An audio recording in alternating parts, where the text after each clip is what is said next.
Sansa Stark woke before dawn, rising from her bed in Winterfell to the hush of the sleeping castle. Frost clung to the windows. Her breath misted in the chill air. The embers in the hearth had burned low, and she slipped a fur cloak over her night rail, padding softly across the stone floor. It had been weeks since she'd returned to the north, and though she was Lady of Winterfell in name, each day brought fresh reminders of the reality. The north was harsh, unconquerable by softness, and it demanded constant vigilance. Yet Sansa found a curious solace in the cold. She was no longer the girl who dreamed of songs and southern splendor. She was a woman forged by heartbreak and betrayal, tempered by quiet resilience. That morning, she moved through the corridors like a ghost, descending toward the crypts. The gates creaked, and she lit a torch to guide her down into the gloom. She did not know what drew her there, only that some stirring in her chest, compelled her to pay respects to the old kings, to the father who once guided her, and to the northern heritage she'd inherited. The statues loomed, stern in their watchfulness. In the hush, she could almost feel them gazing upon her. As she passed her father's tomb, she paused. She tried to summon the memory of Ned Stark's voice, steady and patient, but time had worn it thin. That was when she heard it, a faint scraping, as though stone rubbed on stone. She hesitated. The sound did not repeat, and so she continued deeper into the crypts, treading carefully around caskets and statues. Her torchlight flickered across the walls, illuminating the carved faces of Stark ancestors. At last, she came to a dead end, a portion of the crypt where the path twisted behind an old collapsed alcove blocked by rubble. A small corridor, half buried, led further into the dark. She might have turned away if not for a sudden breeze, colder than ice, that gusted from behind the fallen stones. It brushed her face like a ghost's touch. Sansa's heart pounded. She was not in the habit of reckless exploration, but Winterfell's secrets often revealed themselves in cryptic ways. And so, torch in hand, she pressed closer to the collapsed stones. She discovered a narrow gap just wide enough for her to slip through if she ducked. Her cloak caught on a jagged edge, and she carefully pulled it free, mindful not to tear the fur. On the other side of the rubble, she found a small chamber that smelled of damp earth and ancient air. No one had set foot here in generations, she was certain. Her torchlight danced off crumbling walls, archaic carvings whose meaning she could not read. She stepped forward and nearly stumbled over something on the ground, an uneven shape in the dirt. When she knelt and held the torch nearer, her breath caught in her throat. A cluster of large, oval objects, half buried and dusted with centuries of sediment, reflected the torchlight with a faint shimmer. She counted 3 of them, each roughly the size of a newborn babe, their surfaces pale blue with streaks of frost. At first, she did not understand what she was seeing. Then a single word surged in her mind, like a memory she had never known: eggs. Dragon eggs, she realized with a disbelieving thrill. But how could such a thing be here, in Winterfell's crypts? Daenerys Targaryen had possessed 3 eggs once, or so the tales said. Sansa had heard how they hatched in the flames of a funeral pyre beneath a red comet. But those dragons were creatures of fire. This was the north, and these eggs emanated cold. Her skin prickled with goose flesh, as though the air around them stole the warmth from the torch itself. In that cramped chamber, Sansa Stark felt something awaken within her. Awe, fear, and a strange sense of destiny coiled in her chest. The eggs seemed to hum with a silent energy, urging her to touch them. Against her better judgment, she set the torch aside, resting it in a bracket of stone, and brushed her fingertips across the shell of one. The egg was frigid, so cold that it stung her fingers, but she did not pull away. An answering pulse of life, unmistakably real, throbbed from within the shell. A faint crackle, then stillness. She gasped, cradling the egg gently in her hands. She stayed there a long while, torn between wonder and dread. The old songs told of dragons born of fire and blood. But these eggs glowed with icy luminescence, their shells reminiscent of cracked glaciers. Could they be ice dragons? It seemed like a child's tale, something old Nan might whisper to frighten the little ones by the hearth. Yet the reality of them lay undeniable, solid in Sansa's arms. Eventually, she forced herself to leave the hidden chamber, but she did not come away empty-handed. She wrapped the egg in her cloak, pressing it carefully against her stomach, and wriggled back through the rubble. 2 eggs remained behind. She could not carry them all at once. And she did not want to raise suspicion by hauling a trio of large, shimmering eggs through Winterfell's corridors at dawn. She would return for the others when she had a plan, or at least the nerve. By the time she emerged into the lower crypts, the first glow of morning had begun to seep through the high windows. Her mind churned with uncertainty. Should she tell Jon? Should she hide the eggs? Could she even trust anyone with such a discovery? She recalled Daenerys's fate, once hailed as a savior, then reviled as a conqueror. Power, especially the power of dragons, was dangerous in the Seven Kingdoms. And with the realm still reeling from war and upheaval, the emergence of new dragons, ice dragons, might spark fear as potent as wildfire. Sansa's cautious nature warned her to keep them hidden, at least until she understood more. So, gripping the single egg tighter, she made her way to her chambers, weaving through the waking bustle of Winterfell with what she hoped was perfect composure. In the privacy of her room, she locked the door. Her maid would come soon with breakfast, so she hurriedly removed a loose floorboard beneath her bed. The space there was small but dark and cold enough to cloak the egg from prying eyes. She wrapped the shining oval in old cloth, nestling it carefully amid layers of wool. For a moment, she crouched there, her hand lingering on the shell's smooth surface. A silent vow formed in her mind. She would protect this strange, impossible life. She felt a tenderness that she did not fully understand. Then, she replaced the floorboard and rose, schooling her expression to something neutral. In the following days, Sansa found it near impossible to concentrate on anything else. Duties abounded, from hearing disputes in the Great Hall to ensuring the stores were stocked for the coming winter.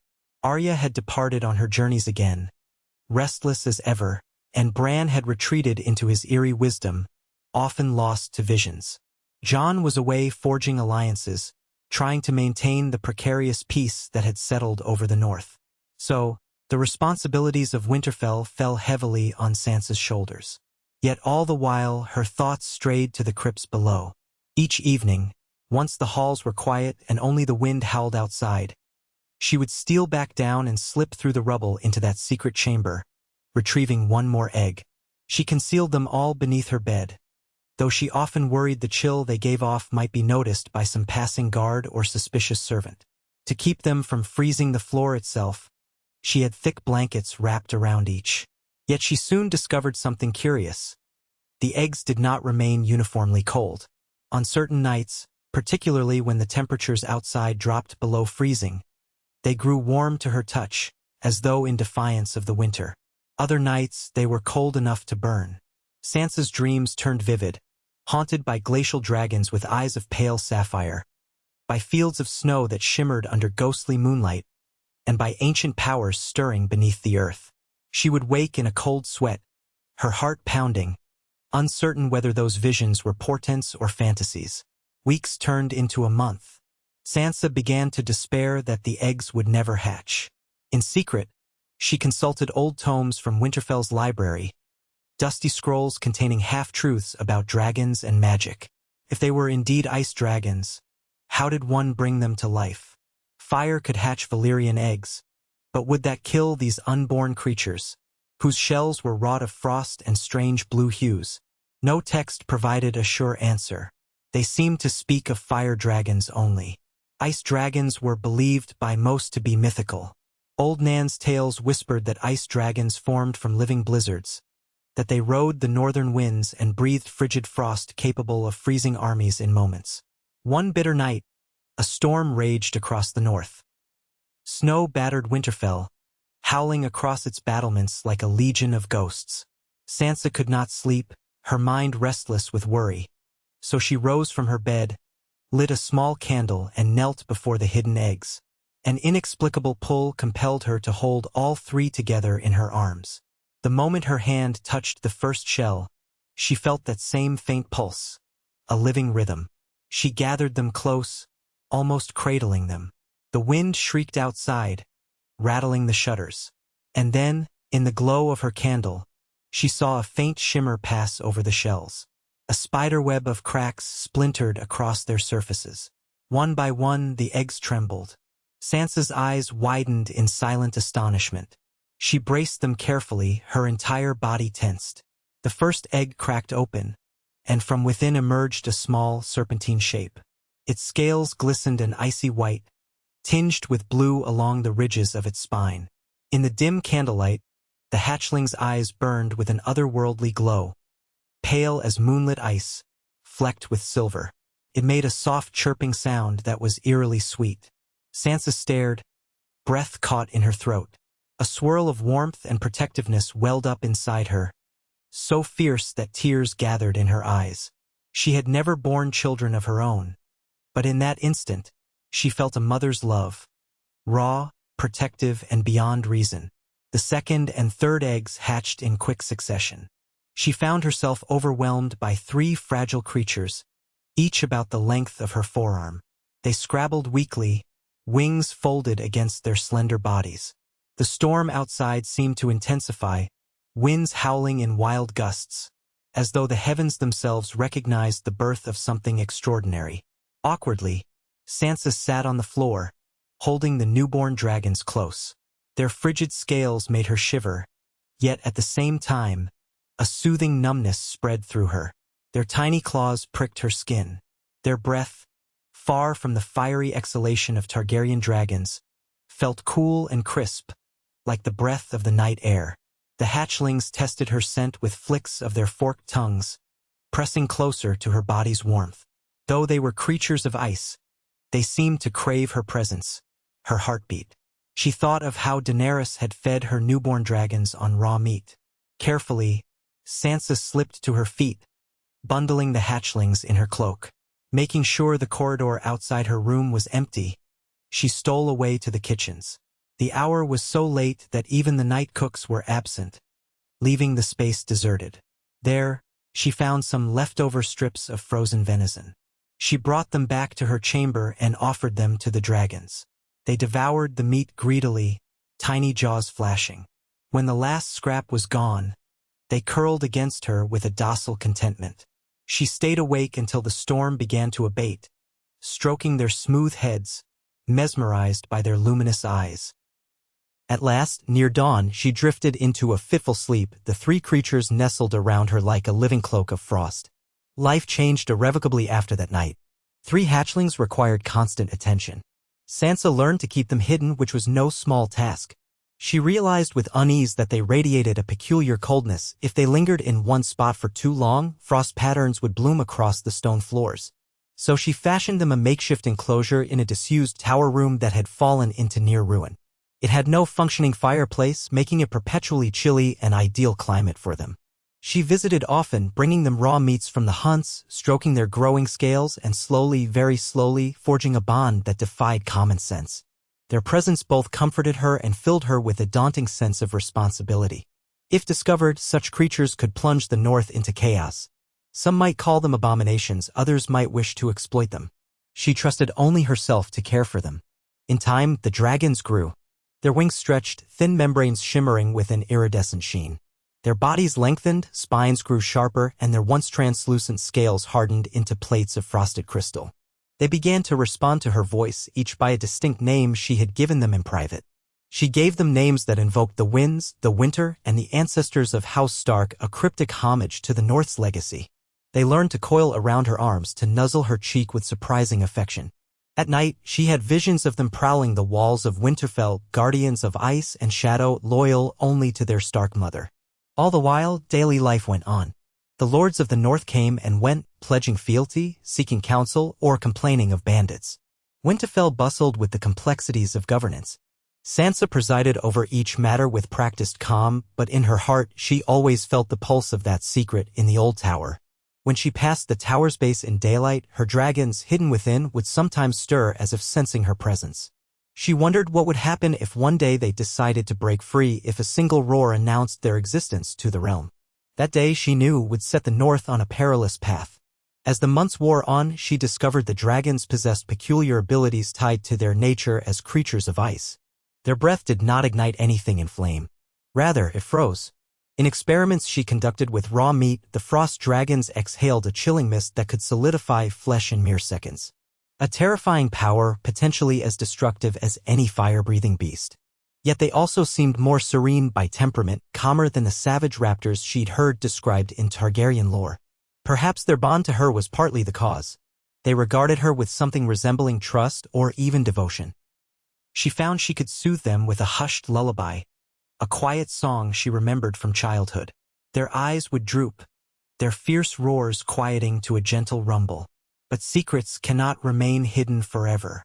One evening, as Sansa tended to them, replacing the straw in the tower, brushing bits of ice from their wings, she sensed a presence behind her.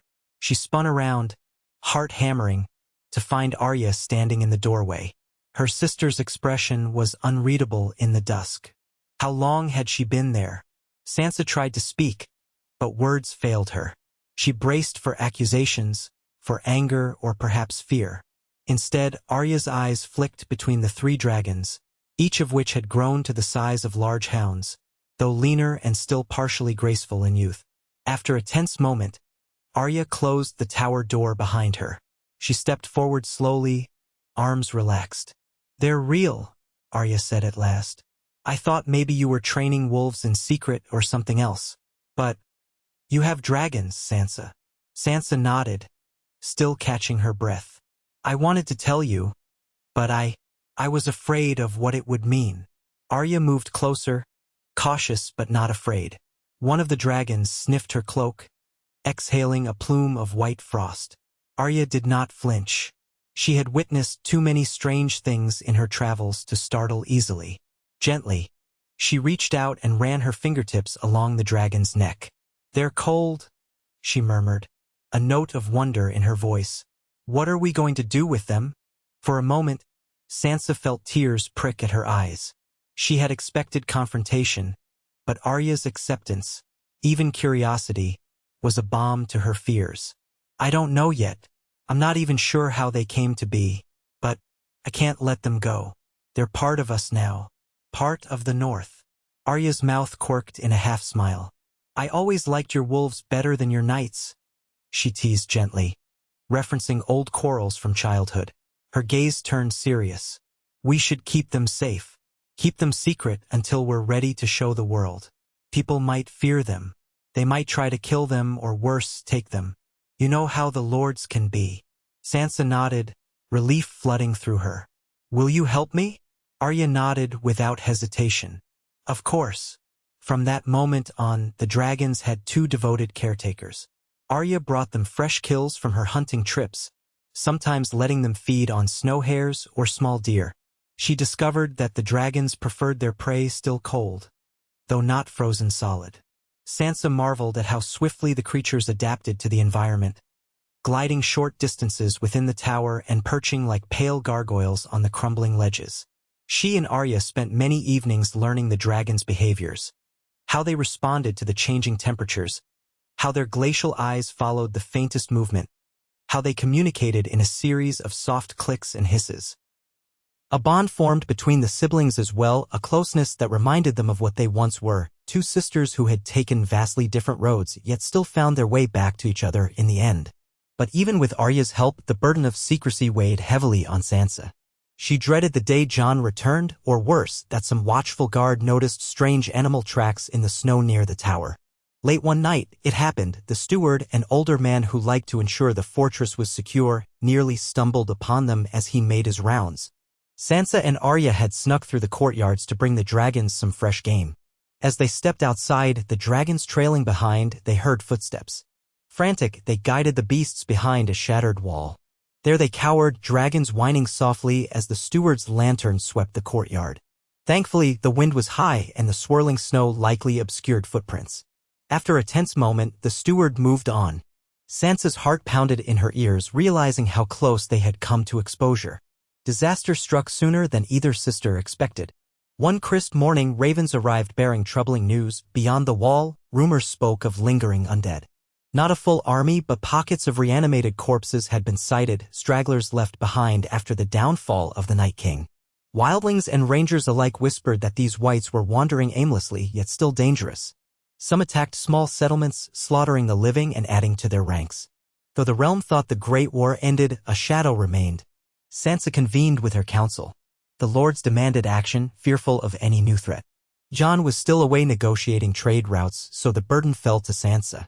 They needed to send forces north to patrol to ensure these restless dead did not breach the southern lands again. Among the volunteers was Arya, ever ready for a fight. Sansa hesitated, but she trusted Arya's skills. And truth be told, some part of her recognized that her dragons, might hold a unique advantage. Fire killed the whites, but perhaps ice dragons shared some unknown power that could break them. Or maybe the chilling frost was useless against the dead. Sansa grappled with the question, uncertain. Ultimately, She decided she could not risk revealing her dragons to the entire world. They were still too young to face open battle. But Arya, sensing an opportunity, suggested a small reconnaissance expedition. A handful of skilled fighters plus the dragons for aerial scouting. If they confirmed the extent of the threat, they could return to Winterfell with information, ready to mount a larger defense if needed. It was bold and dangerous, yet it made a certain sense. So it was decided in secret. Arya, accompanied by a few fiercely loyal soldiers, would head north. Sansa, accompanied by the dragons, would follow at a distance, hidden from the main party. The plan was to remain discreet, using the dragons only if absolutely necessary. If anyone asked, Sansa had business with a local holdfast. She left the governance of Winterfell to a trusted castellan, ensuring minimal suspicion. Late on the eve of their departure, she visited the tower room to speak quietly to her dragons. She was convinced they understood more than mere beasts. Something in their crystal blue eyes conveyed an ancient awareness, as though they channeled a piece of the old magic woven into the north itself. They set out the next morning into a bitter wind. Arya led the small group, a cloaked band of hardy northerners.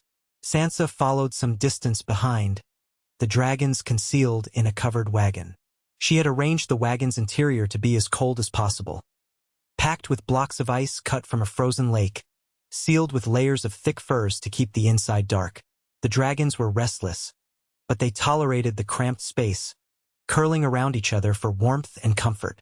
Occasionally, Sansa rode up to the wagon's front to speak soothingly to them through a hidden flap, reminding them she was near.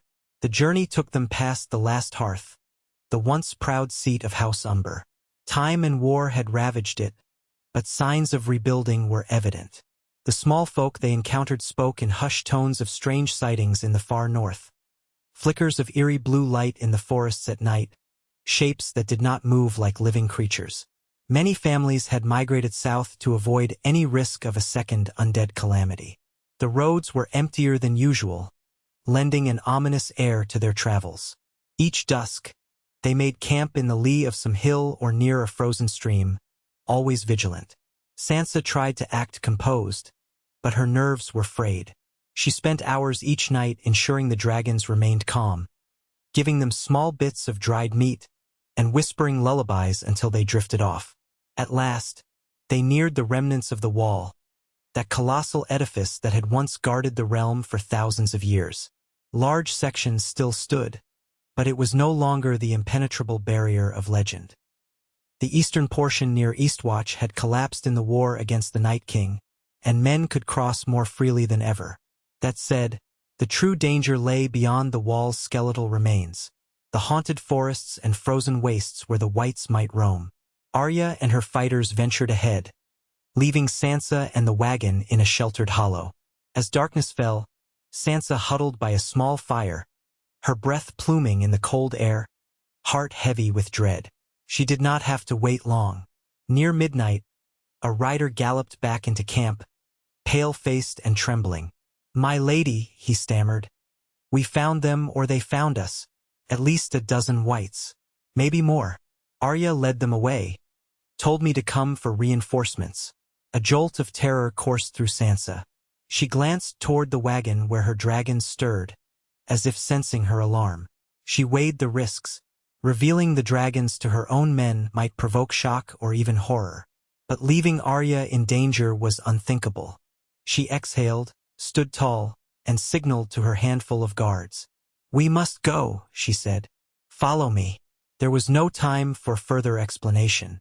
They mounted their horses, the wagon driver urging his team forward. Sansa led them into the night, guided only by the anxious rider's directions, forging deeper into the frozen wilderness.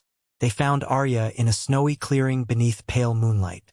She stood with her back to a boulder, sword in hand, while her companions formed a shaky perimeter.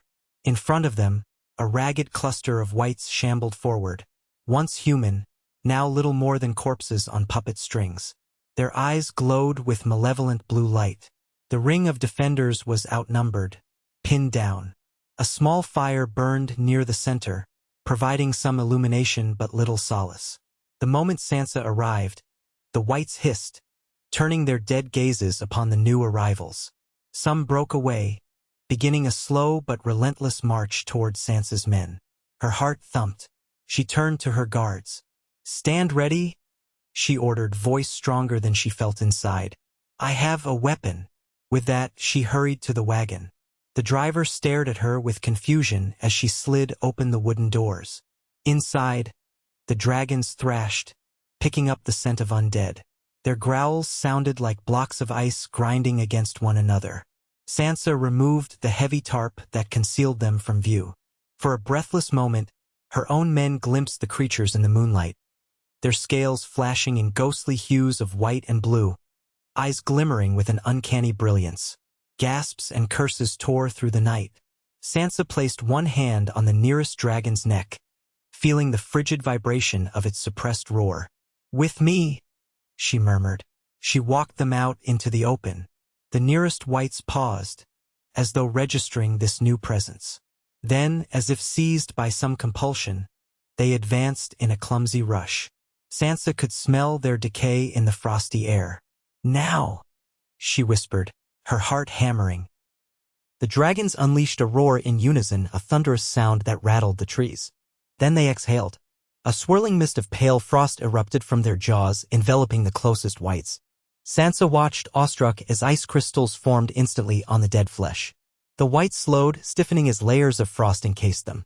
And then, with a crackling sound, their bodies shattered like brittle glass, leaving behind shattered limbs that twitched feebly. A savage cry of triumph went up from Arya's group. The whites in the rear pressed forward, uncomprehending in their undead state. Again, the dragons exhaled. More swirling blasts of freezing air scythed through the attackers. Within minutes, the undead threat lay in broken pieces across the snow, twitching in the final throes of unholy animation. A hush fell. In the flickering moonlight, Sansa's men beheld the aftermath with stunned awe. Those who had grown up hearing stories of Targaryen fire-breathers stared at these creatures of ice and realized the power was just as formidable, perhaps more so. The undead's advantage, the need to be burned to be destroyed, was undone by the raw cold that froze them to their core, fracturing the foul magic that held them together. Arya approached, eyes glittering with pride and relief. She wore a wry grin, as if to say, "Only you, Sansa, could do this." Relief washed over Sansa. But that relief quickly turned to apprehension. The men who had fought beside Arya stared, uncertain whether to kneel or flee from the monstrous beasts.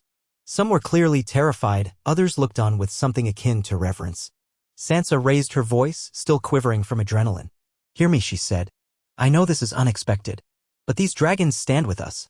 They are of the north. They have saved your lives tonight. I swear on the honor of House Stark, they mean you no harm." One of the soldiers, a grizzled man who had once served under Ned Stark, stepped forward. He looked from Sansa to the largest dragon, whose icy scales shimmered in the moonlight. The man's voice was rough with emotion. "The old tales said dragons were made of fire. Yet here we see frost. The North has secrets we never dreamed of. If they fight for House Stark, then I stand with them." He went down on one knee. Emboldened, the others echoed the gesture, though some still shook with uncertainty. Sansa felt a wave of gratitude that nearly buckled her knees. She laid her hand on the dragon's neck, feeling its cold breath fan across her hair. Arya looked on, a faint smile tugging at her lips. In that moment, something greater than fear was born, hope. Hope that the North could defend itself against lingering nightmares, that House Stark had gained a power strong enough to protect the realm from horrors beyond the wall. Yet Sansa also sensed the burden. She had revealed her secret. Gossip would spread.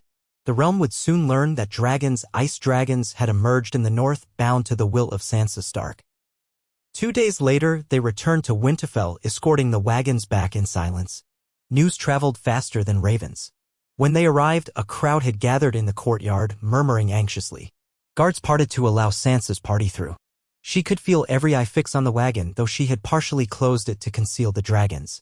At the gates to the keep, she found Jon waiting, having returned from his journey earlier than expected. He stood with folded arms, brow furrowed. Upon seeing her, he hurried forward, worry etched across his face. "What have you done?" he asked in a hushed tone, glancing at the wagons and the shaken men. "Is it true there are dragons here?" Sansa took a steadying breath. "It's true, but they're not what you think." She signaled to the driver, who opened the wagon doors. The 3 dragons, sensing home, climbed out. Their presence silenced the onlookers with awe. Jon's eyes widened in shock. They are ice dragons, Sansa said softly. They helped us fight off a pack of whites north of the wall. Jon, they saved us. Jon stepped forward, approaching the nearest dragon with measured caution. The beast's glacial eyes studied him, breath steaming in a swirl of white mist. Jon reached out a trembling hand, resting it on the dragon's scaled flank. In the hush of the courtyard, only the wind could be heard. The moment stretched. Then the dragon exhaled, a gentle gust that ruffled Jon's cloak. He exhaled too, almost a shaky laugh escaping him. Gods, he murmured, turning to face Sansa. How did this happen? She offered him the briefest explanation she could manage, of finding the eggs, of hiding them, nurturing them, and the moment they hatched under the fiercest winter storm. As she spoke, the onlooking crowd pressed closer, wanting to see the dragons up close but also afraid to do so. A murmur swept through them, some in wonder, others in fear. Jon looked torn between wonderment and anxiety. This will change everything, he said quietly.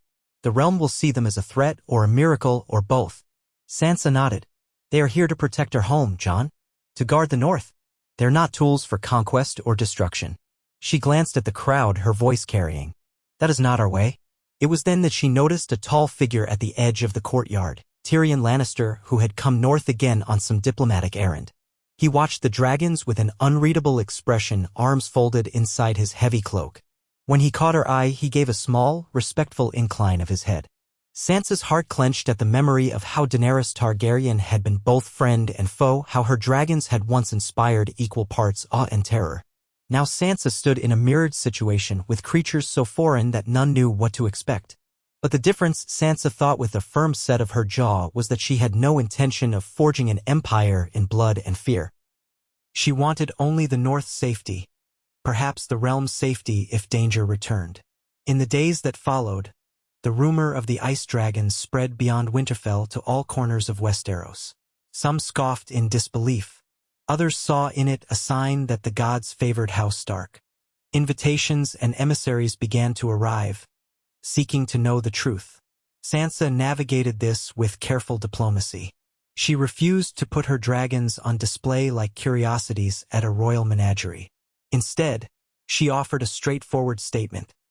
The dragons were real. They were part of Winterfell's defenses, and they would remain in the north. No southern armies need be concerned unless they threaten to invade. For a time, that was enough. Over the weeks, some lords journeyed north to see them, to evaluate the rumors for themselves. The dragons had grown larger, able to take short flights around the castle battlements. The sight of them gliding against the pale sky, wings shining like spun ice, took the breath of many a hardened warrior. Sansa allowed them to see that these creatures were not raging monsters. Under her hand, they could be calm, almost regal. Yet she also made it clear that their frost breath could reduce an armored knight to shards of ice in seconds. A delicate balance of reassurance and intimidation. But not everyone rejoiced at the return of dragons, of any kind, to the world. Several lords grumbled that House Stark was accumulating too much power. Whispers circulated of alliances forming in the shadows. Men who wondered if they should unify and strike Winterfell before the dragons reached their full might. Sansa heard the rumors through her network of spies, and it weighed on her mind. She knew from the Targaryen history that controlling dragons did not guarantee loyalty or peace. Fear brewed in men's hearts, and fear could spark a war as surely as any ambition.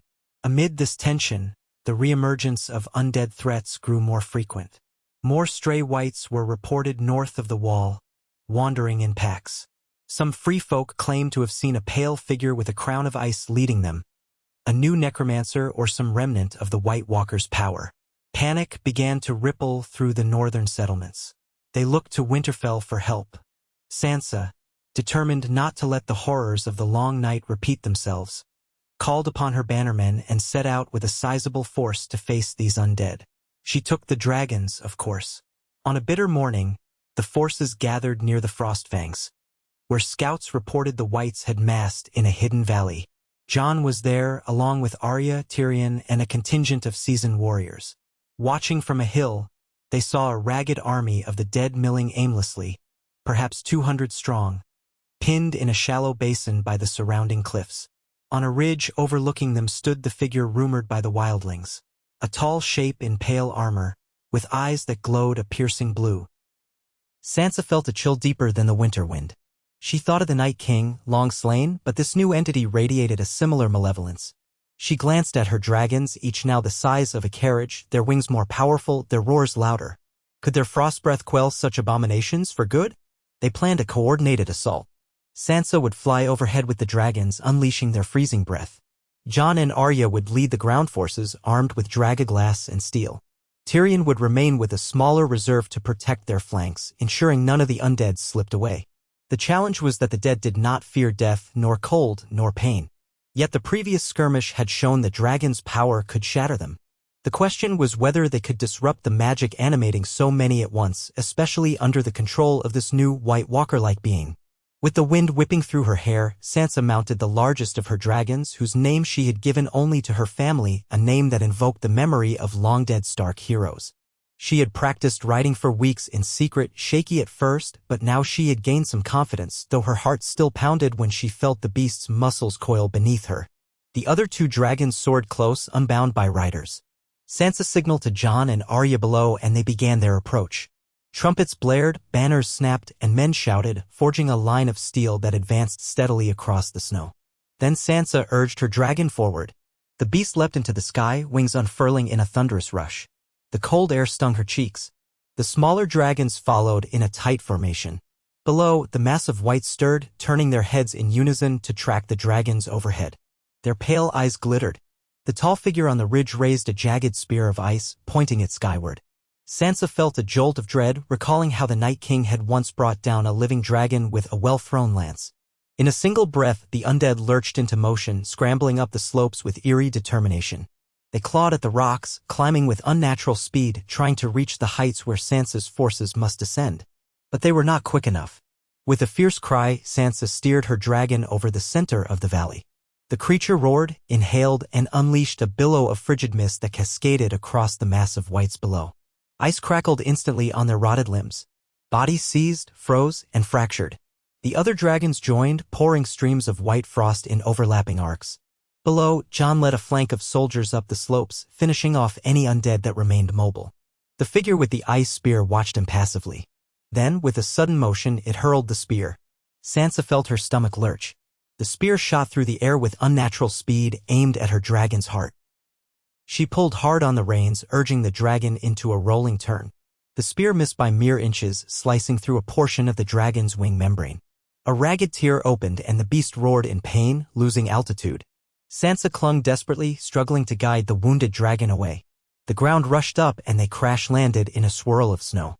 Her shoulder slammed against the dragon's scales and she tumbled into a drift. Her head spun, pain lancing through her. She forced herself up, blinking away spots of light. The dragon lay nearby, struggling to rise, blood thick and strangely pale, seeping from the torn membrane. The other two dragons circled overhead, harrying the undead from the sky, but the tall figure stalked forward with measured steps, as if sensing weakness. Sansa scrambled to draw a dagger, though her breath came in ragged gasps. If the figure reached her first. Suddenly, a flash of movement. Arya burst from a cluster of rocks, leaping onto the figure's back. Her Valyrian steel dagger gleamed. The walker twisted with uncanny speed, blocking her strike with a twisting arm made of living frost. They grappled, each blow swift as lightning. Arya's skill was formidable, but the figure moved with inhuman grace. In the corner of her eye, Sansa saw Jon battling a ring of whites, cutting them down relentlessly. She couldn't count on his help. Drawing in a shaky breath, Sansa turned to her dragon, placing both hands on its scaled side. "We are one," she whispered. "Fight with me." The dragon's eye met hers, reflecting her own fear and resolve. A faint swirl of frost formed around the dragon's jaws, the first hints of breath returning. Sansa stepped back, heart hammering, and pointed at the walker. The dragon inhaled, ignoring the pain in its wing, and exhaled a concentrated blast of frosty air. Arya sensed it coming and dove aside, rolling in the snow. The frigid mist crashed upon the figure, coating its armor in white crystals. It staggered, stiffening, as ice rime spread up its limbs. Its eyes flared in fury, but it could not escape the dragon's breath. With a keening hiss, its body cra. Head. Arya lunged in, sinking her dagger into the frozen chest, and the figure shattered into a cascade of icy shards. The fragments scattered, each bit dissolving into a steaming vapor as the magic binding them failed. A wave of relief flooded Sansa. With their master vanquished, the remaining whites collapsed lifelessly, clattering to the ground. The battle was won. Shouts of victory echoed off the cliffs. Men who had once been skeptical about dragons cheered, praising Sansa's beasts. Sansa rushed to her dragon, pressing her palm to its injured wing. "My brave one," she whispered, tears pricking her eyes. The cold blood oozed slowly, but the beast lived, leaning into her touch. Jon and Arya approached, battered but triumphant. A hush fell as they gazed upon the piles of shattered undead. Sansa realized they had done more than just win a battle. They had prevented a new undead threat from gaining momentum. In that moment, Sansa felt a deep gratitude that her dragons had come into her life. Without them, the outcome might have been far darker. In the weeks that followed, news of the battle spread throughout Westeros. Ravens carried tales of how the ice dragons had halted a resurgence of the undead, how their frost breath was as deadly to the dead as dragonfire. The presence of a new White Walker-like foe, now slain, alarmed the realm, but also confirmed that the threat had been extinguished, at least for now. Sansa Stark's reputation soared. The lords acknowledged her as not only the Lady of Winterfell but as a guardian against the dark. Some even began to call her the Ice Dragon Queen, though that title sat uneasily with her. She did not want to replicate the mistakes of the past. Tensions remained, however. Some houses feared that with such power, House Stark might dominate the entire realm. Sansa addressed these concerns through careful diplomacy, assuring the southern kingdoms that the dragons would not leave the north unless a threat demanded it. Tyrion proved instrumental in easing fears, using his silver tongue to remind the lords of how a single threat from beyond the wall had nearly destroyed them all.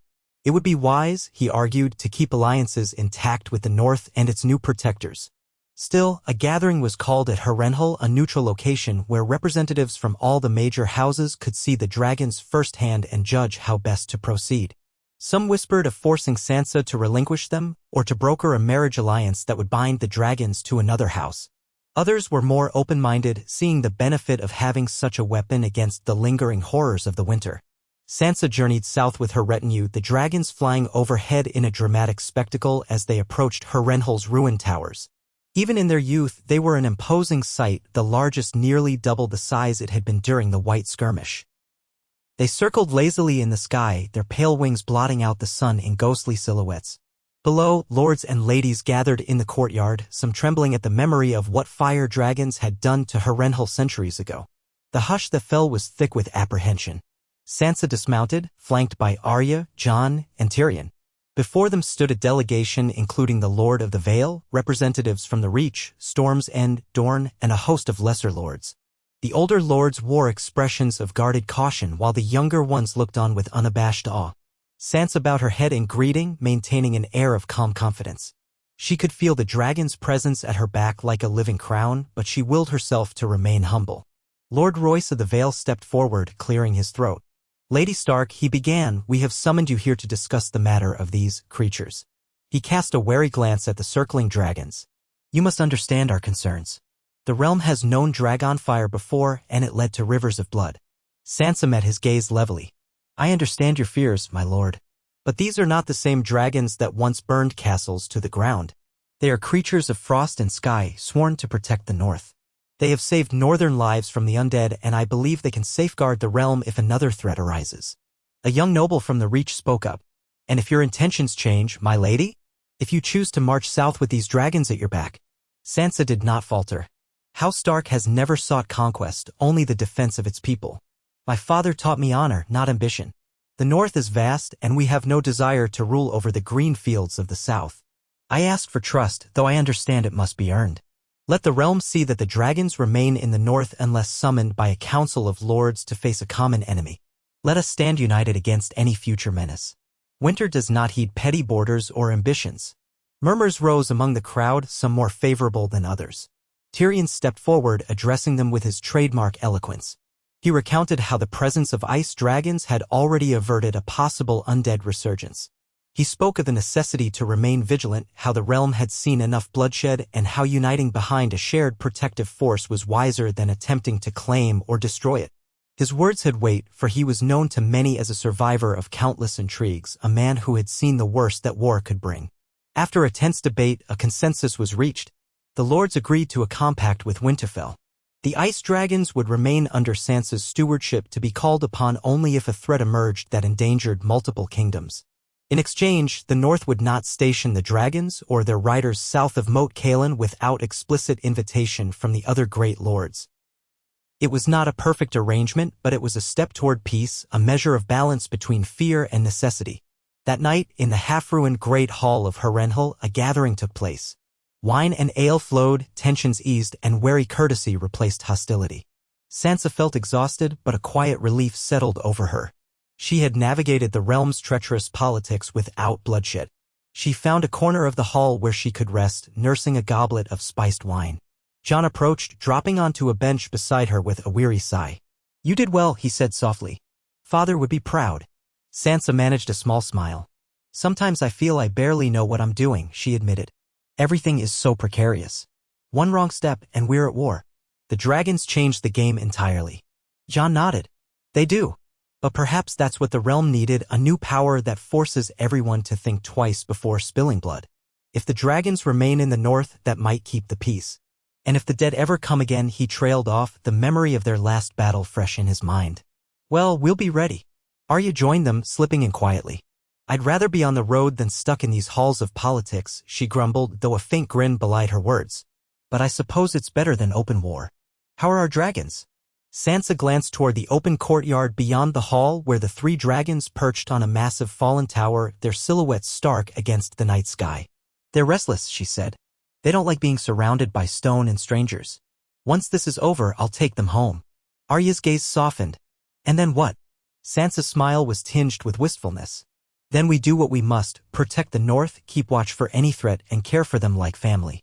In the weeks that followed, Sansa's triumphant return to Winterfell sparked both celebration and caution among the North's people. Word of the peaceful accord reached every corner of Westeros, from the stony shores of Pike to the deserts of Dorne. Songs began to crop up in taverns about the new Stark Queen with ice dragons at her side, though Sansa never claimed such a title. She was content to remain the Lady of Winterfell. Yet an undercurrent of reverence ran through the small folk, stories of how she had tamed creatures of legend, how she had stood firm against the undead, how she had turned the realm's suspicion into an uneasy peace. In Winterfell's courtyard, the dragons roamed more freely now, each of them large enough to dwarf a warhorse. Children gawked from the safety of the battlements, squealing with delight whenever the dragons spread their wings in a great flap that sent gusts of icy wind swirling. Sansa had established a new system of guards and caretakers, ensuring the dragons were fed and monitored, that no one approached them foolishly. She never allowed them to be used for intimidation or brutality. If a criminal needed punishment, it was done by the traditional laws of the North, not by the dragon's frost. Many found comfort in that, seeing that these creatures, for all their might, were not unleashed as instruments of tyranny. Winter settled in deeper, the days growing ever shorter. Snow piled high against the walls, and the nights turned cold enough that the snows crunched like broken glass underfoot. Sansa received occasional reports of small undead sightings far beyond the wall, but none that posed a major threat. The free folk roamed more freely now, forging their own paths but keeping the North informed. Each evening, Sansa would walk with the dragons around Winterfell's perimeter. Sometimes she perched on the broad shoulder of the largest, letting him carry her a short distance above the walls, scanning the horizon. It was a silent vigil, a watchful guardianship over a realm that had faced too many terrors. One dawn, as she stood on the ramparts with Jon, gazing out at a sky tinged pink by the rising sun, he cleared his throat. "You've done more than rebuild Winterfell, Sansa. You've rebuilt hope." She turned to him, brushing stray strands of red hair from her face. "I only did what I had to." Jon shook his head. "Father did what he had to, and it cost him his life. You had to balance fear, politics, and the intangible. You had to embrace magic without letting it corrupt you. You had to become something new." Sansa considered his words, gazing out at the white expanse. Far in the distance, she could see one of her dragons perched on a spire of ice, wings folded, keeping its own vigil. "I'm still me," she said softly, "but I feel connected to something older than any of us. The North itself, perhaps, as though these dragons came from its deepest, coldest heart, and I am their anchor to this mortal world." Jon placed a comforting hand on her shoulder. "Then we should be thankful it was you who found them." I can think of few who would wield such power with greater care. She smiled, her heart warming despite the icy air. As the seasons turned and the realm remained at relative peace, the ice dragons grew. Their wingspan doubled, then tripled, until they soared over the northern skies like living glaciers. Their presence became a familiar sight to the inhabitants of Winterfell, who took pride in having such protectors. Occasionally, a traveling bard or a curious lord would come to see them, always departing with tales more wondrous than they had imagined. Yet for all the acceptance at home, some corners of Westeros grew uneasy. Ambitious minds saw in these dragons a chance to claim power. Jealous hearts whispered that if the North commanded such beasts, the balance of the realm was forever shifted. Plots brewed in secret, but none dared strike openly. Sansa remained vigilant, her intelligence network gleaning rumors of covert alliances, possible assassination attempts. She reinforced Winterfell's defenses, posted watchers in the sky. The dragons, for their part, seemed attuned to danger. On more than one occasion, they growled ominously at unknown travelers who approached, their instincts proving correct when weapons or poison were found hidden among luggage. Through it all, Sansa never forgot the core of her purpose, to protect the living. She had witnessed horrors in her young life, from the brutality of King's Landing to the terror of the undead. She refused to allow those dark days to revisit her home. In forging a bond with the dragons, she had become something of a legend herself, a symbol of the North's resilience, tempered by compassion. Years passed. The realm did not become a utopia overnight, but wars were fewer, the lords more reluctant to upset a precarious peace that the presence of frost dragons helped enforce. The secret of how they were born, those shimmering eggs deep beneath Winterfell, remained guarded, known only to a trusted few. Some speculated, others delved into arcane texts, but no one replicated the feat. It seemed a singular miracle that might never be repeated. Sansa grew older, wiser. Lines of care marked her face, and yet her eyes retained a quiet flame. The dragons reached their prime, enormous and majestic, rarely leaving the north except to repel stray undead threats. On clear winter nights, Sansa would stand on the highest tower of Winterfell and watch them wheel in the moonlit sky. Their scales caught the silvery light, turning them into streaks of living starlight against the darkness. She felt pride and responsibility in equal measure. One night, snowdrifting gently from the heavens, she felt a presence beside her. She turned to see Arya, older now yet still wearing that fierce spark in her eyes. Arya gazed at the dragons overhead, her breath curling in the cold. "Remember when we were girls," she mused, "and we never dreamed of dragons in our skies?" Sansa's lips curved. "I remember dreaming of white knights and heroes," she said softly. "I never imagined I would become the caretaker of mythic beasts." Arya gave a wry chuckle. "You've always been stronger than you knew. Seems the old gods recognized that too.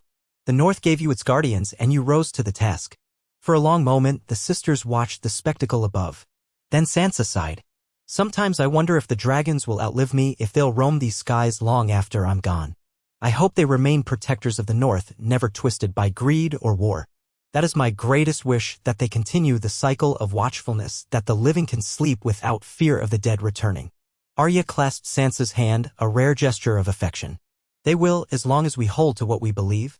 They are tied to you, and you to them. Your legacy will endure." In the hush of the snowfall, Sansa Stark felt a profound sense of peace.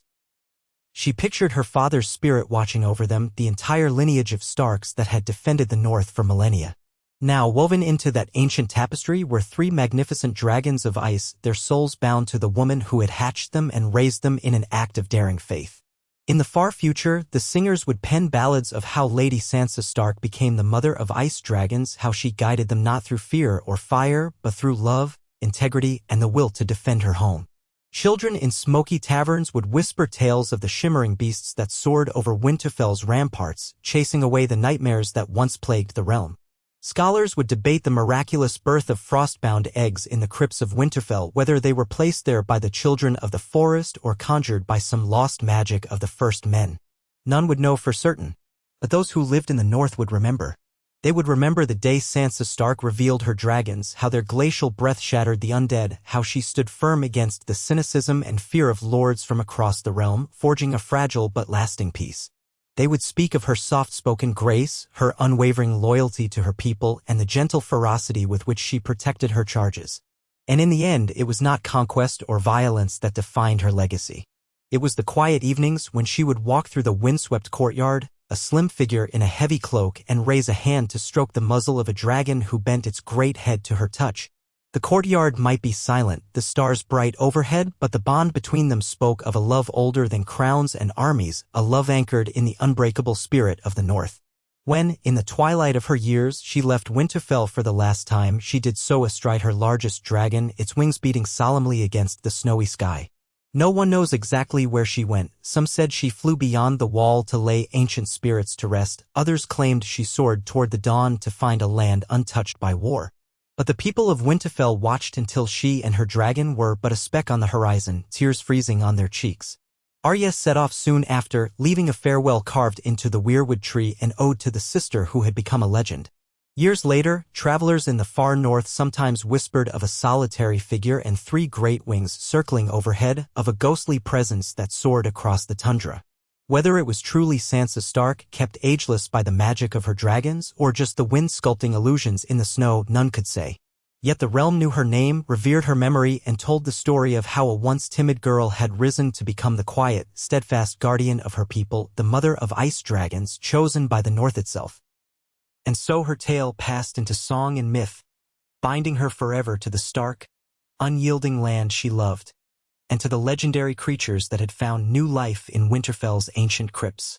Where once the endless winter threatened only doom, now it carried echoes of wings in the icy wind, a testament to the power of devotion over despair. And if, in the long nights, the people of the North gazed at the sky and saw 3 pale shapes against the moon, shining like shards of starlight, they might smile and whisper a name that would never be forgotten: Sansa Stark, the savior of the North, the mother of dragons made of ice and old magic, forging hope in the heart of the cold. In a silent hollow beneath low-hanging skies, 3 pale dragons soared in lazy circles above a field of crusted snow, their wings faintly iridescent in the wan light. They were creatures of myth and memory, children of an improbable moment in Westerosi history, hatched under the care and love of Sansa Stark. Now, decades after their first flight from Winterfell's battlements, they glided above a corner of the North so remote that even ravens rarely ventured there. No armies marched here. No lords held dominion over the rolling tundra and evergreen stands. Only the hush of winter, the whisper of wind across endless drifts. On the ground below, a figure moved with slow, practiced deliberation. Under layers of white and gray furs, she had the lithe grace of a woman in her prime, though her face, framed by hair once the color of copper, now threaded with silver, bore the traces of a long, unrelenting life. To glance upon her was to sense something both ageless and ancient, as if she were a spirit of the very snows. If she felt the cold, she gave no sign. Her boots sank into thick powder as she approached a frozen creek, scanning the barren surroundings for signs of life. A bow was slung across her back, a quiver of black-feathered arrows at her hip. At times, she reached out as though the air itself communicated silent messages. Her dragons wheeled closer, unsettled by some intangible presence. She could feel their unease like a faint current thrumming through her chest. Sansa had traveled a great distance from Winterfell over the years, so far that rumor aced her everywhere and nowhere. Some said she roamed the far northern reaches, helping scattered free folk ward off roving pockets of undead. Others claimed she flew east across the shivering sea to find the rumored hidden lands, returning only when her heart ached for Winterfell's familiar watchtowers. Still others believed her a wraith, a legend from an older time, whose once human life had blurred into myth. All these tales circulated among the small folk and minor lords. But one truth remained constant. Wherever Sansa Stark walked, her dragons were never far behind. This day she was hunting not for game but for something older. Scouts among the free folk had whispered of new rumors. Near forgotten villages razed, corpses found with eyes of glassy blue, shambling through half-buried passes. The White Walkers had been destroyed in the Great War years ago, or so the realm believed. But the North was vast, and ancient sorceries sometimes lingered like embers beneath ash. Sansa had lived too long and seen too much to dismiss such warnings. If even a single echo of that deathly power remained, she would find it and extinguish it before it spread. This was her mission, her purpose, One she carried with unwavering resolve. The dragons banked, their wings cutting arcs through the bleak sky. She caught the largest one's eye, a creature whose snout bore faint scars from spears of ice hurled many winters ago. He dipped his head in acknowledgement, circling lower. The other two followed, forming a pale triangle overhead. Sansa sent them a silent urging, and they soared off to scout the ridges beyond the creek. She trusted their instincts, their uncanny ability to sense the faint whiff of undead magic as easily as wolves might scent blood on the wind. Alone in that quiet place, Sansa pulled back her fur-lined hood. The air was so cold it stung her ears. Her breath wreathed her face in silver clouds. She knelt near the creek's edge, brushing aside a crust of snow to reveal ice thick as a castle wall. Beneath it, a faint trickle of dark water revealed fish silhouettes, but she wasn't searching for food. Her gloved hands moved over the surface, as if touching an ancient memory. The stark reflection of her face gazed back at her, a face both familiar and changed by time. Though lines of age touched her brow and the corners of her eyes, she still held a quiet elegance. But more than that, she radiated a sense of calm authority. She had once been a frightened girl in King's Landing, a pawn in a game she could hardly understand. Now she was something else entirely. A woman in harmony with powers few could fathom, caretaker of the realm's most potent guardians. She closed her eyes. In her mind, she reached for the dragons, feeling their distant impressions. She perceived a swirl of worry, a flutter of caution. Something had caught their attention. Rising swiftly, she tested the tension of the bowstring across her chest, then began walking in their direction, following a mental tug as if drawn by a thread of moonlight. Each footstep crunched in the snow with a deliberate rhythm. She had lived so many winters that this cold felt like a mother's embrace, neither cruel nor alien, just the natural state of the north, where life persisted against the odds. After a quarter hour of trudging, she reached a rocky outcrop overlooking a narrow valley. Gnarled pines lined the slope, their branches heavy with snow. Beyond them, the valley floor stretched, dotted with the half-buried remains of old huts, perhaps an abandoned settlement from the free folk, or a long-forgotten ranger station. Sansa stilled, scanning the scene carefully. Her heightened senses, honed by years of travel and her bond with the dragons, picked up what normal eyes would miss. A dark figure moving among the crumbling huts. Her heart clenched. The shape walked with that slow, unsteady gait she remembered all too well. A white. She slipped her bow off her shoulder, knocking an arrow with sure, practiced hands. Though a single white posed no great threat, its mere presence meant something else lurked behind it. A necromancer, perhaps, or a residual spark of the walker's magic. She drew the bow to her cheek, exhaled, and let the arrow fly. It whistled through the pine-laden air and struck the white between the eyes. The creature collapsed without a sound, its body twitching only once before going still. The arrow's obsidian tip glimmered faintly, dragonglass that made short work of the undead. Sansa quickly made her way down the slope, her boots skidding on loose snow and ice. At the bottom, she advanced on the fallen white, already sure it was truly dead. Yet no matter how many times she faced them, a shudder of revulsion coursed through her at the sight of that pallid flesh and blackened extremities. She remembered the final battle near the Frostfangs, the hush after that monstrous White Walker shattered beneath her dragon's breath. She had believed that to be the last. But the north, it seemed, had more secrets to yield. Two more shapes lurched around the corner of a half-buried hut. Sansa pulled a second arrow, loosing it in a heartbeat. One white dropped, a chunk of skull missing. The other let out a ghastly hiss. Sansa strode forward and kicked it square in the chest, sending it sprawling in the snow. She pinned it with one knee and brought the bow over, pressing the dragonglass arrowhead directly into the creature's temple. With a sharp push, she ended its unlife. Icy black fluid oozed from the wound, steaming in the bitter air. She glanced around warily. No sign of a White Walker, no glimmer of tall, frost-shrouded figures. But there were too many undead stragglers here for chance. She felt more than heard her dragons overhead, a rush of displaced air as the largest one descended. Sansa stepped back to give him room. He landed in a swirl of snow, his massive paws leaving deep impressions. His breath came out in a plume, chilling the air further. She ran a hand along the ridges of his neck, scanning the huts. One, in particular, had an aura that prickled her senses. She approached the wooden ruin, half caved in by the weight of snow. Wind whistled through the shattered timbers. Inside, a figure lay slumped, covered in rags. Sansa could tell it was neither living nor fully a wight. She braced herself and pushed open the broken door, stepping inside with caution, arrow poised on the bowstring. At her side, the dragon's head loomed through the collapsed roof, eyes narrowed. If anything hostile stirred, the creature could unleash frost breath in an instant. Yet the figure did not move. As Sansa edged closer, she realized it was a young man, thin, with hollow cheeks and colorless lips.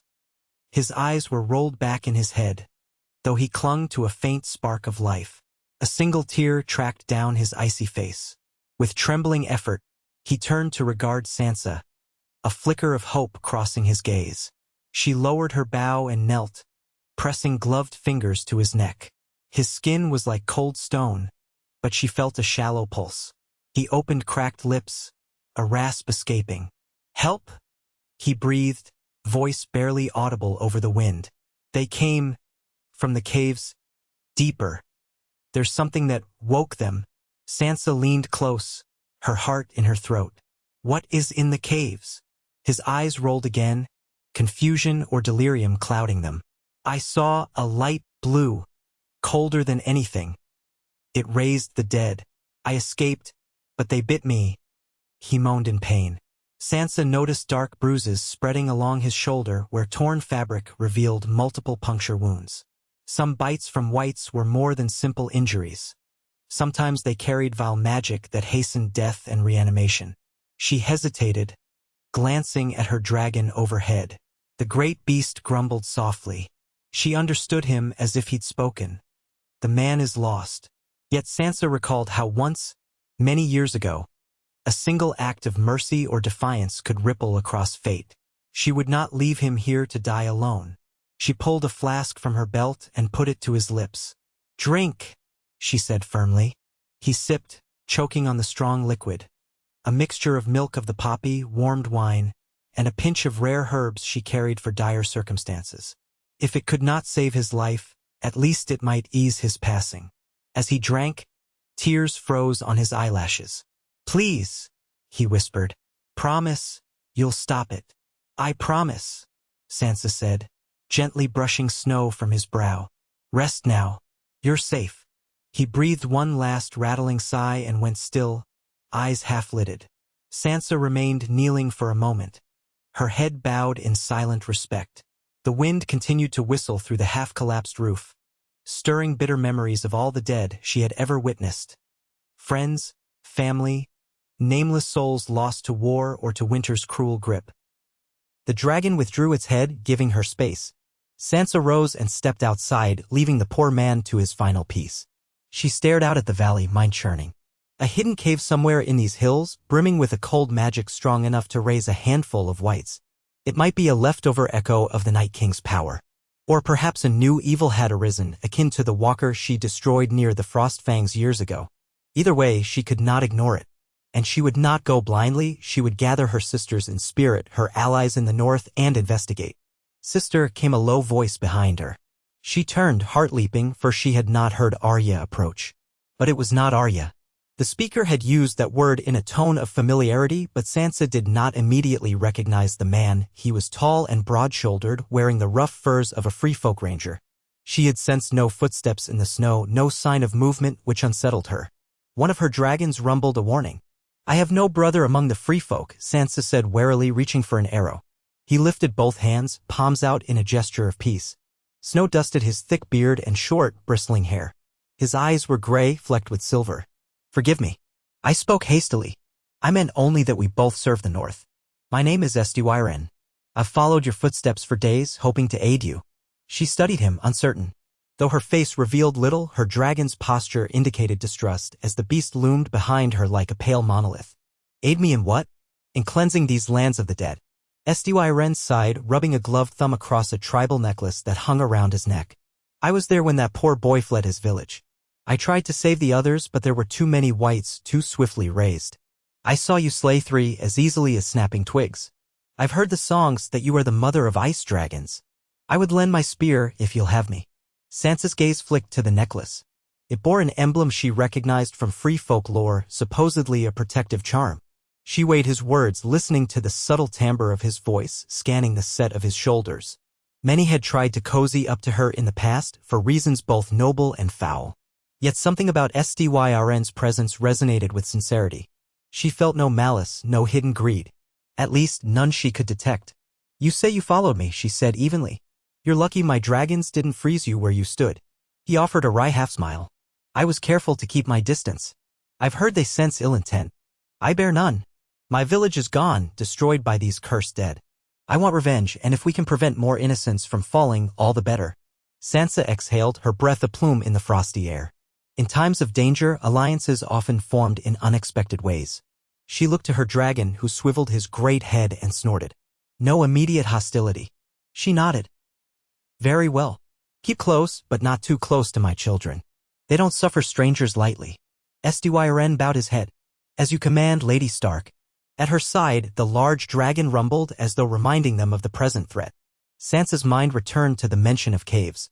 We suspect a source of dark magic in these hills. Show me where your village once stood. We'll start there. Without hesitation, Ren pointed toward the western edge of the valley where the slopes rose in a series of crags. Beyond that ridge, about half a day's walk. The caves are near a frozen waterfall, or so we believe. Sansa nodded briskly. Then we move. There are 2 more dragons scouting the perimeter. They'll warn us if anything stirs. Thus began a cautious trek across the valley. They traveled in silence for a time, picking their way around collapsed huts and scattered remains, all of which they made certain were truly dead. Sansa dispatched a couple more whites with swift arrows. Ren hefted his spear, eyes alert as though anticipating an ambush. The largest dragon prowled beside them, each footfall sinking deep into the snow, his breath steaming in a continuous swirl. Overhead, the other 2 soared in wide arcs, scanning the horizon. As they traveled, Sansa reflected on how far she had come from the timid girl in King's Landing. She had crossed the entire realm multiple times, forging alliances and bearing witness to unimaginable wonders. She had harnessed the power of mythic beasts to protect the living. She had seen more death than any soul should, and yet she pressed on. Duty required it, duty to the north, to humanity, and to the memory of those she had lost. By nightfall, they reached the ridge. Sansa established a small camp beneath an overhang of rock, providing some shelter from the biting wind. The dragon coiled in a semicircle around them, a protective barrier of frost and scales. Ren gathered bits of tinder from beneath the snow. When he moved to strike a flint, Sansa shook her head. No fire, she said quietly.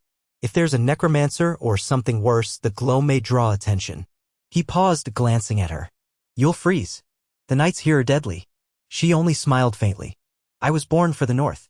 I've weathered colder nights with less shelter than this. The dragon's warmth will suffice. He arched a brow as though disbelieving. But her expression ended further debate. Instead, he spread out a fur and sat, hugging his knees for warmth.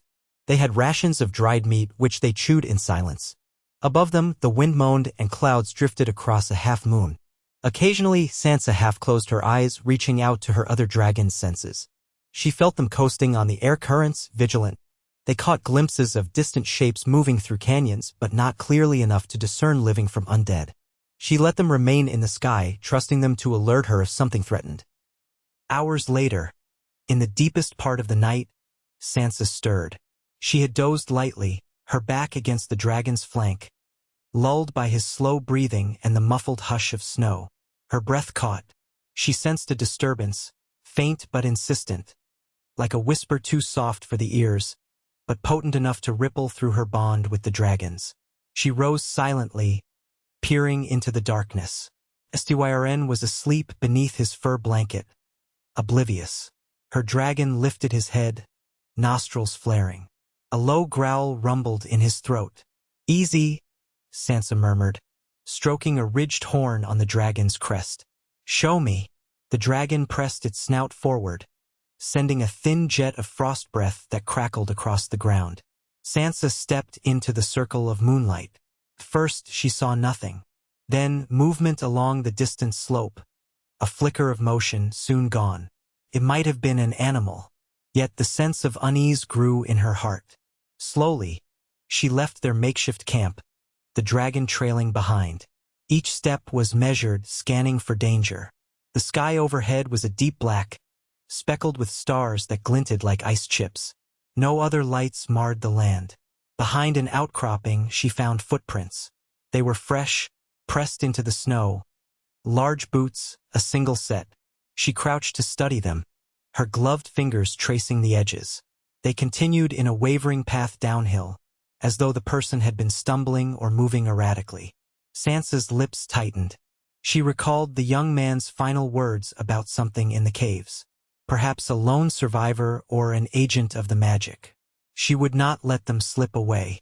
Motioning to the dragon to remain close, she followed the tracks. They led deeper into a cleft between two rocky ridges. The gloom grew, devouring the moonlight. Sansa summoned a small cold-fire torch from her pack, an invention that burned with a dim, pale flame without giving much heat or smoke. Careful not to reveal too much light, she guided it to a soft glow, just enough to see. The footprints wove through the cleft, occasionally doubling back. Then she found scuff marks along the stone face, as though the person had braced themselves against the rock. A whisper of movement behind her. She whirled, arrow nocked. Her dragon crouched tensely, but there was nothing. The wind whistled, carrying the echoes of the silent terrain. She moved on, ignoring the prickling hairs on the back of her neck. Something about this place felt wrong, saturated with an ancient chill that went beyond normal winter. It reminded her vaguely of the crypts beneath Winterfell, where she'd first discovered the eggs. But whereas that memory held wonder, this was threaded with dread. The footprints ended near a sheer rock wall. At first, Sansa saw no further path. She was about to step away when she realized the wall itself had a seam, a narrow crack that seemed to open into darkness. The footprints vanished into it. She touched the stone and felt a faint tremor as though the earth itself shuddered in pain. Slowly, she pressed her weight against the crack. A portion of the rock shifted inward. A cold draft of air hissed out, reeking of decay and stale magic. Sansa's dragon hissed in response, its eyes glimmering silver in the torchlight. She exhaled, steeling herself. The young man in the hut had mentioned caves. This must be an entrance. She could go back for SDYRN, but she feared losing the advantage of surprise. Best to see what was inside, gather information, and if it was too dangerous, retreat and summon help.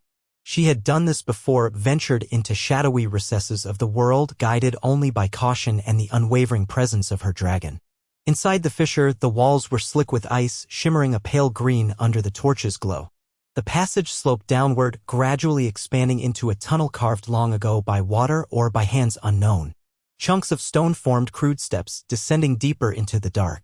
Sansa moved slowly, bow in one hand, the torch in the other. Behind her, the dragon had to crouch and shuffle sideways to fit through, letting out a series of low grunts. She glanced back, concerned the corridor might grow too tight for him, but for now it held enough space to continue. At intervals, she noted runes carved into the walls, small spirals and angular marks reminiscent of the children of the forest, or perhaps an even older script. She tried to recall the fragments Bran had once shared, but the meaning eluded her. She pressed on, ignoring the frigid droplets that slipped from the ceiling and froze on her cloak. The air grew colder, a raw chill that gnawed at her bones, no matter her long familiarity with winter. At last, the tunnel opened into a cavernous space. Stalactites of ice dangled overhead and the floor glistened with frost. Sansa paused at the threshold, letting her eyes adjust. Dim glows suffused the walls, faint patches of phosphorescent lichen or some unearthly mineral that gleamed with a bluish hue. The effect was eerie, casting shifting shadows that wavered with ACH breath of air. She stepped forward carefully, mindful that the ice beneath her might be slick. The dragon slithered in behind her, releasing a low snort that puffed out in tendrils of white mist. That was when she saw them, a row of figures along the far wall, standing unnaturally still. At first, she thought they might be statues, but she soon realized with horror that they were corpses, their flesh a mottled gray, pegged upright with shards of ice piercing their limbs into the stone. Their heads lolled, but their eyes, those dreadful eyes, glimmered with the same blue glow. She counted 8, possibly more. Undead, pinned to the wall in some twisted display. She felt a surge of nausea. A shuffle of movement echoed from behind a column of ice. Sansa spun, arrow raised. Her dragon bared its teeth. Emerging from the gloom came a hunched figure wearing a ragged cloak stitched together with patches of fur. The figure's face was obscured by a hood from which protruded a snout-like nose, the skin pale as a fish's belly. A rasping chuckle issued forth, bouncing off the cavern walls. "You come finally," said the figure in a rattling voice. "The mother of frost and storm. I have waited for you." Sansa felt a cold jolt of recognition. This was no White Walker. They were tall, regal, and exuded a quiet, lethal grace. This being was smaller, twisted, yet radiating a disquieting power. "Who are you?" she demanded, voice echoing through the chamber. Her dragon lowered its head, prepared to unleash a blast of frigid breath if needed. A grin contorted the figure's face. "I am the one who stirs the sleepers, the keeper of old secrets. For too long, the dead lay quiet, but I have found ways to rouse them. Ways even the White Walkers never explored." It spread its arms, indicating the pinned whites. "They are mine to command, though I've put them aside to wait. For you. Because I sense in you the power of winter's heart, something even the Night King failed to harness." Sansa's stomach turned. She had encountered necromancers and shadowbinders before, but never one who so casually boasted control over whites. "Let them go," she said coldly, inching forward. "They have no place in this world." "But they do," the figure hissed, stepping around a column. "They serve a purpose, for the great winter to rise anew." The cycle was broken too soon by the living's defiance. "That shouldn't have happened." A bitter laugh. "But now I've found a power that can restore the cycle or end it in ice." Sansa tensed, arrow still notched. "You talk in riddles. You think your dragons guard you? They are but tools, mother of frost. Tools that once belonged to an older, darker might. Your ancestors only discovered the edges of that power." The figure's voice rose, echoing unnaturally. "Ice dragons belong to the winter that devours life, not the living who cling to fleeting warmth." Sansa shook her head, bristling at the insult to her bond with these creatures. "My dragons do not serve winter's darkness. They serve life. They have saved countless souls from the undead." "You speak falsehoods." The figure's hood twisted as though peering at the dragon. "We shall see whose side they serve in the end. But enough talk." With a flick of its wrist, it pulled free a shard of ice from its cloak and hurled it at Sansa. She dodged aside, letting her arrow fly. The figure vanished behind another icy column. Her arrow shattered against the wall. She cursed softly and advanced, the dragon behind her letting out a rumbling growl that shook icicles from the ceiling. A sudden motion, the figure slid behind the pinned whites and drew something from a leather pouch. In an instant, the whites' eyes blazed brighter. Their limbs twitched, scraping against the ice spikes that held them. Then, with a series of cracks, the spikes snapped, releasing the undead. They stumbled forward, those same ghastly eyes fixed on Sansa and her dragon. Sansa unleashed arrow after arrow, carefully planting each dragonglass tip in a white skull or chest. The undead fell, but not quickly enough. The chamber echoed with snarls and the rasp of limbs on ice. One white lunged at her, only to be met with her dragon's frost breath. It froze instantly, limbs turning brittle, before shattering to the floor. But more advanced, crowding in a half-circle. Over their shoulders, she could see the hooded figure chanting, its voice reverberating with an eerie cadence. The pinned whites, those that remained, now tore themselves free, ignoring the damage it did to their decaying bodies. Bloodless gashes frothed with black ooze. Sansa stood her ground, bringing down another with a precise arrow through the temple. She reached for another arrow in her quiver and felt only emptiness. She was out. With a hiss, she switched to the Valyrian steel dagger at her waist. Her dragon roared, bounding forward to scatter the whites with tooth and claw. They fought in tandem. Sansa slashed at any that got close, while the dragon hammered them with tail sweeps and blasts of frost. Icy shards rained across the cavern. The figure howled in glee or frustration, Sansa couldn't tell which, and moved deeper into the cave, out of sight. She was torn, finish the whites or pursue the necromancer. She slashed through a white skull, sending fragments of bone clattering, then pivoted toward the rear of the chamber. The hooded shape was gone, vanished into a labyrinth of columns and stalagmites. Two whites tried to block her path, but her dragon leapt on them, ripping them apart with savage ferocity.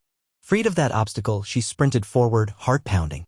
She found a narrow passage at the back of the cavern, half concealed by a frozen curtain of water. The necromancer's footprints were evident on the slick floor. Sansa entered, calling to her dragon with a mental tug. The corridor was too tight for the beast's massive frame, but she sensed his determination to follow somehow. She pressed on, deeper, hearing the necromancer's ragged voice echo in the dark, chanting words of unknown origin. Her cold fire torch illuminated swirling patterns of ice along the walls, shapes reminiscent of twisted faces or shrieking wraiths. She tried to block them from her mind. The corridor curved, opening into a small chamber lit by a strange, pulsating blue glow. In the center stood a monolithic chunk of ice, roughly carved into an altar. The necromancer knelt before it, the hood thrown back to reveal a gaunt face with cataract-white eyes. Both hands pressed to the surface of the ice, and as Sansa watched, a figure began to form inside the crystal. An emaciated humanoid shape, limbs bent, mouth open in silent scream. A spike of dread lanced through her. Whatever was trapped in that ice, the necromancer was trying to set it free. She lunged, dagger raised. The necromancer spun with astonishing speed, parrying her blow with the shard of ice. Sparks flew. Too late, it hissed. Once I release the frozen king, the long night returns. Your meager attempts are futile. Sansa grit her teeth. I've fought your kind before. You'll fail. She shoved hard.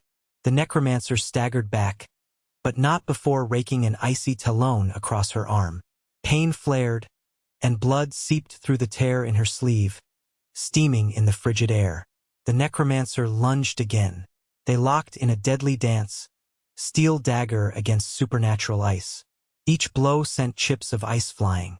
Sansa's ears rang with the necromancer's shrill chanting, a sound that frayed her nerves.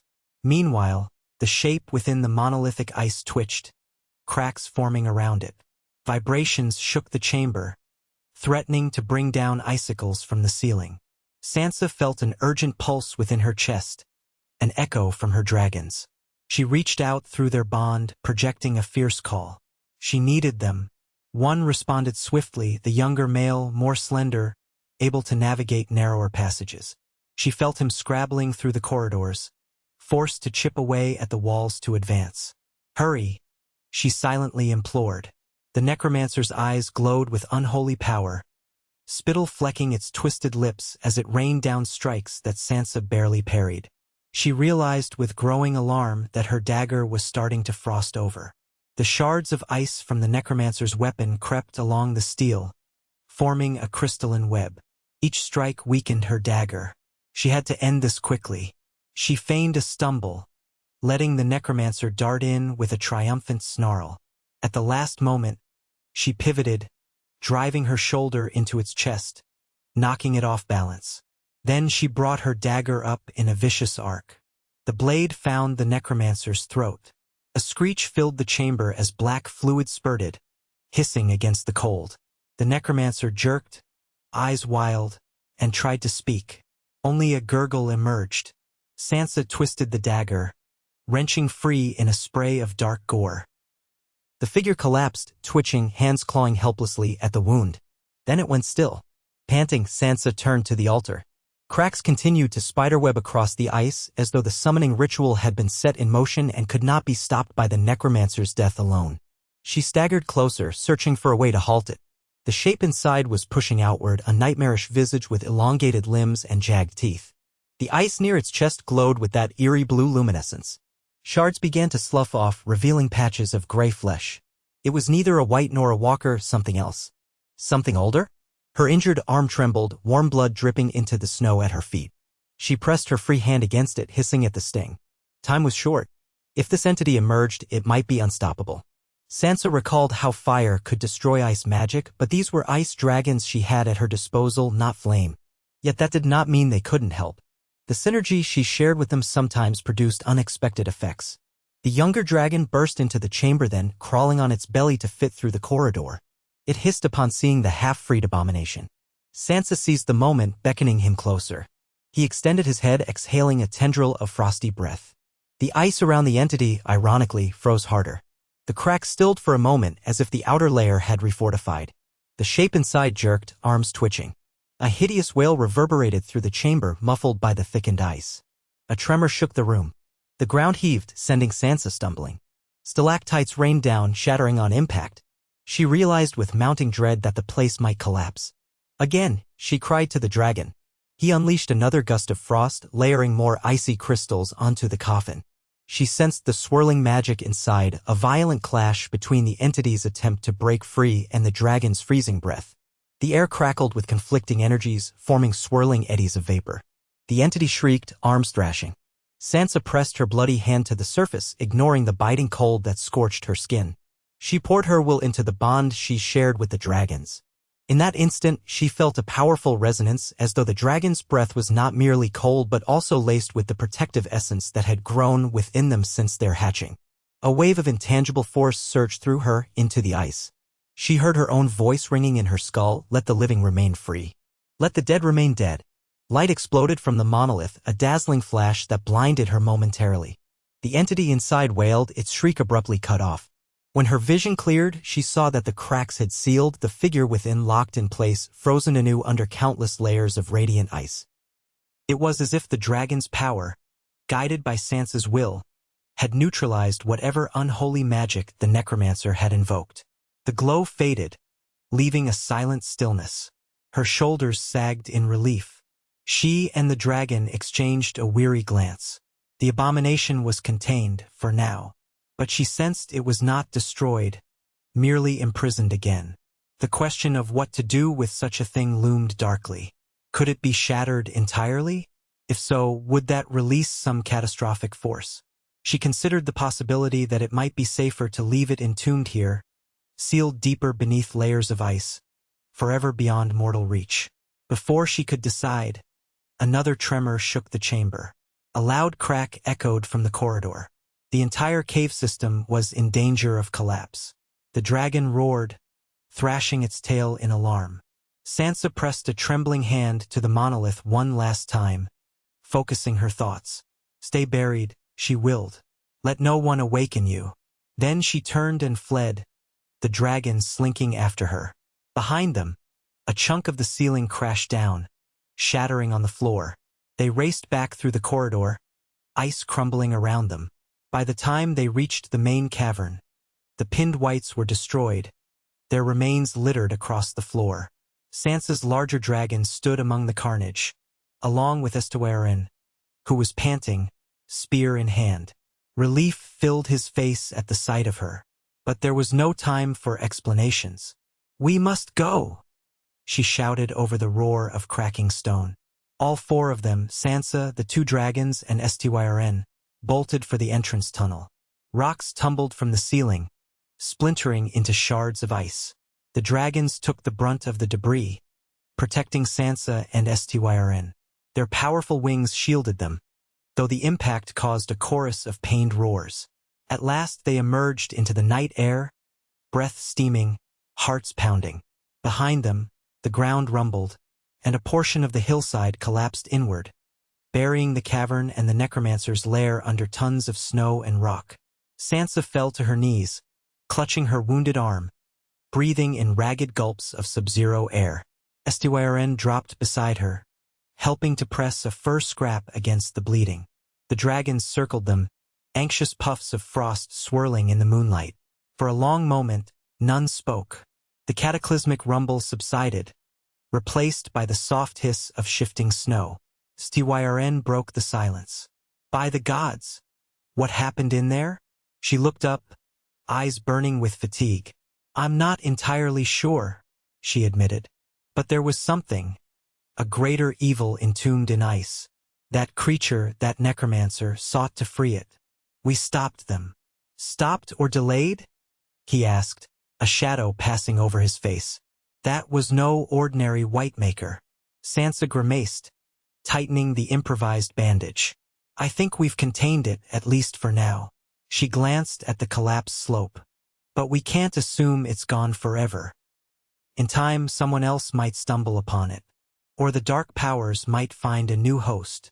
He nodded somberly. "Then what do we do?" She met his gaze, her own eyes set with determination despite her weariness. "We warn the North. We ensure no one ventures here without knowledge of what lies beneath. If necessary, we rally our forces and seal it further. Bury it under wards. Bran once spoke of runes that could hold back malevolent spirits. Perhaps we can replicate them." Her breath shuddered. "It never ends, does it? We keep fighting shadows." Estywaren said nothing, only gripped her shoulder in a gesture of solidarity. The dragons huddled close, offering their own brand of comfort, warm in spirit, though their physical presence was always as cold as ice. For a moment, Sansa let her cheek rest against the scales of the larger dragon, tears freezing on her lashes. She mourned the unending cycle of violence, the constant vigilance demanded of those who sought to protect the living. And yet, she found a measure of solace in the knowledge that they had averted a disaster this night, preserving hope for those who might otherwise have perished. At dawn, they left the valley. It took half a day's trek, through winding paths that circumvented collapsing tunnels and avalanche-prone slopes. Once or twice, Sansa's dragons soared ahead to scout, returning with shrill cries that indicated the route was clear. The tension in the air eased slightly with each passing hour. By midday, they reached the ruin of Estewaren's village, and though the huts were charred and half-buried, no more whites appeared. Sansa allowed herself a moment's rest, leaning against a toppled log. She stared at the blackened remains of a cooking pot, half filled with snow. Once, this village had known laughter, families sharing meals, lovers whispering secrets. Now all was silent, the memory of life erased by the undead. Estewaren moved among the remains in a subdued daze, pausing now and then to murmur a name. She did not pry. She sensed these were his loved ones, now gone. When at last he returned to her side, his eyes were rimmed red. He squared his shoulders. "I will come with you," he said quietly. "There's nothing left for me here. If you're returning to Winterfell, I'd like to see the seat of the North united again. It's been many moons since I've stood among those who call themselves your bannermen." Sansa nodded, though her features were grave. "Winterfell is my home, always, but know that it holds its own challenges. People fear the dragons or covet them. They do not always see them for what they are, a shield, not a sword. All the more reason you need those willing to defend you," Estewaren said, meeting her gaze. "I'm no lord, just a man of the free folk, but my spear is yours." A gentle warmth stirred in Sansa's heart. "Then come. The North has room for all who are true." She glanced at her injured arm, which still burned. "We'll need a proper maester to tend this, or at least someone skilled with healing. I'm loath to lose it to frostbite." They set off again, the dragons forging a path through the snow. As they traveled south, Sansa could not help but reflect on how every victory seemed to lead to new threats. Once, she had believed that destroying the Night King ended the dark powers of the North forever. But darkness, she had learned, was persistent, worming its way into the cracks of the world, seeking any chance to bloom. She found herself thinking of Jon, Arya, and the rest of her scattered family, hoping they were well. In the days that followed, they crossed frozen rivers and trudged through pine forests bowed under heavy drifts. The weather grew fiercer, with blizzards that tested even Sansa's endurance. The dragons often soared above the clouds, surveying the terrain before returning to shelter them from the worst of the storm with their bodies and wings. Estewaren marveled at their devotion, seeing firsthand the gentleness beneath their imposing presence. One afternoon, as the storm abated, they paused in a sheltered ravine to rest and share a meager meal. Sansa's arm was healing slowly but steadily, though she still winced when she flexed it. She tied fresh wrappings each day to keep the wound clean, guided by simple remedies. Estewaren proved adept at foraging, uncovering wild roots and lichens that could be boiled into a nourishing broth. The dragons crouched at the mouth of the ravine, scanning for danger. "Tell me about Winterfell," Estewaren said quietly, stirring the little pot over a small fire. He'd used a special mixture of tinder that gave off minimal smoke. "I only know what I've heard in old tales, stories of the great stronghold, of your father Ned Stark's honor, of the crypts below." Sansa watched the flames dance, the reflection limning her face. "Winterfell is an old place, older than the Seven Kingdoms, older than the Wall, some say. Its stones are steeped in the blood and memories of House Stark. We have lived there for thousands of years, enduring every winter. I was raised among those gray walls, once longing for southern courts and pretty tournaments. But I came to love it only after I lost it for a time. Now I see it in ways I never did as a girl. Its quiet strength, the warmth of its people, those are what truly define it." Estewaren nodded thoughtfully. "And the dragons, they roost there?" Sansa allowed herself a small smile. "They have a portion of the castle dedicated to them, an old tower and courtyard adapted to their needs. but they wander as they please, roosting on ramparts or in the godwood. They prefer the open sky. They're not captives, they're family. They can come and go as they wish. So that's how you see them, he murmured, stirring the pot. As kin. She nodded firmly. From the moment I found their eggs, I felt a connection. When they hatched, I became responsible for them, like a mother protecting her children, but also like a partner sharing life and purpose. They are not beasts to be tamed, but beings to be respected. They chose me as much as I chose them. A faint grin crossed Styrn's face. I've seen enough to believe it. They fight alongside you, not for you. They fell silent for a while, each lost in thought. The wind rustled the pines above them. Eventually Sansa rose, dusting snow from her cloak. We should continue. Winterfell is still far, and I sense the storms will only worsen. Styrn agreed, packing their sparse supplies. Sansa signaled her dragons, and soon they were on the move again. They pressed southward for days, crossing the White Knife on a makeshift raft they cobbled together from deadwood. The dragons flew overhead, scouting safe paths through the thick forests. Once or twice, Sansa glimpsed distant shapes in the trees, perhaps roaming free folk or wary hill tribes. But none approached. Each day, she felt her bond with the dragons pulsing gently as if they sensed her determination to return home. She often reached out to them, sharing wordless reassurances. They soared high to hunt game, returning with half-frozen carcasses which they devoured in a matter of minutes. Styrn watched with quiet respect, offering bits of what they couldn't finish to feed the both of them. Sansa appreciated his competence. He was no stranger to survival in the wilds. At last, the forests thinned, revealing rolling plains stretching toward the horizon. Sansa recognized a lone crag in the distance, shaped like a wolf's head. She inhaled sharply. We're near the outskirts of Winterfell's domain, she said, her voice tinged with relief. We'll be home soon. They made camp that evening on a low hill beneath a sky that burned with violet and orange hues at sunset. The dragons settled around them, forming a loose ring of frost and muscle. Styrn prepared a small meal from a couple of rabbits he'd snared earlier in the day. Sansa tended her arm, removing the bandage to inspect the wound. The gash was knit at the edges, pink flesh forming, though the area around it still felt stiff and cold. Styrn watched her with concern. Looks better than I expected, he offered. You have a strong constitution. She gave a faint nod, dabbing it with a herbal salve. The necromancer's ice had left a faint bluish tinge around the cut, like a bruise from a winter storm. Sometimes it throbbed with a chill that penetrated to the bone. She suspected it might never fully vanish, a reminder of that dark cave and the power they battled. She accepted it as part of her burden. It will heal, she said, half to reassure herself. Styrn took a seat beside her, passing over a piece of roasted rabbit. She nibbled it absently, her mind drifting to what lay ahead in Winterfell. How many years had passed since she had truly lived there, day to day, ruling as Lady Stark. The realm often called her that still, or the mother of ice dragons. Yet she had spent long stretches away, answering calls for help or pursuing leads on undead stirrings. She wondered how her people fared in her absence, how the day-to-day governance had evolved. She had placed able stewards in charge, but a lord's or lady's extended absence always sowed uncertainty. Her memory of Winterfell was a tapestry of images. The courtyard where she once watched her brothers train with wooden swords, the godswood with its ancient weirwood tree, the crypts below where her father's statue stood watch. She recalled how it felt to stand on the walls at dawn, a light dusting of snow turning everything silent and pure.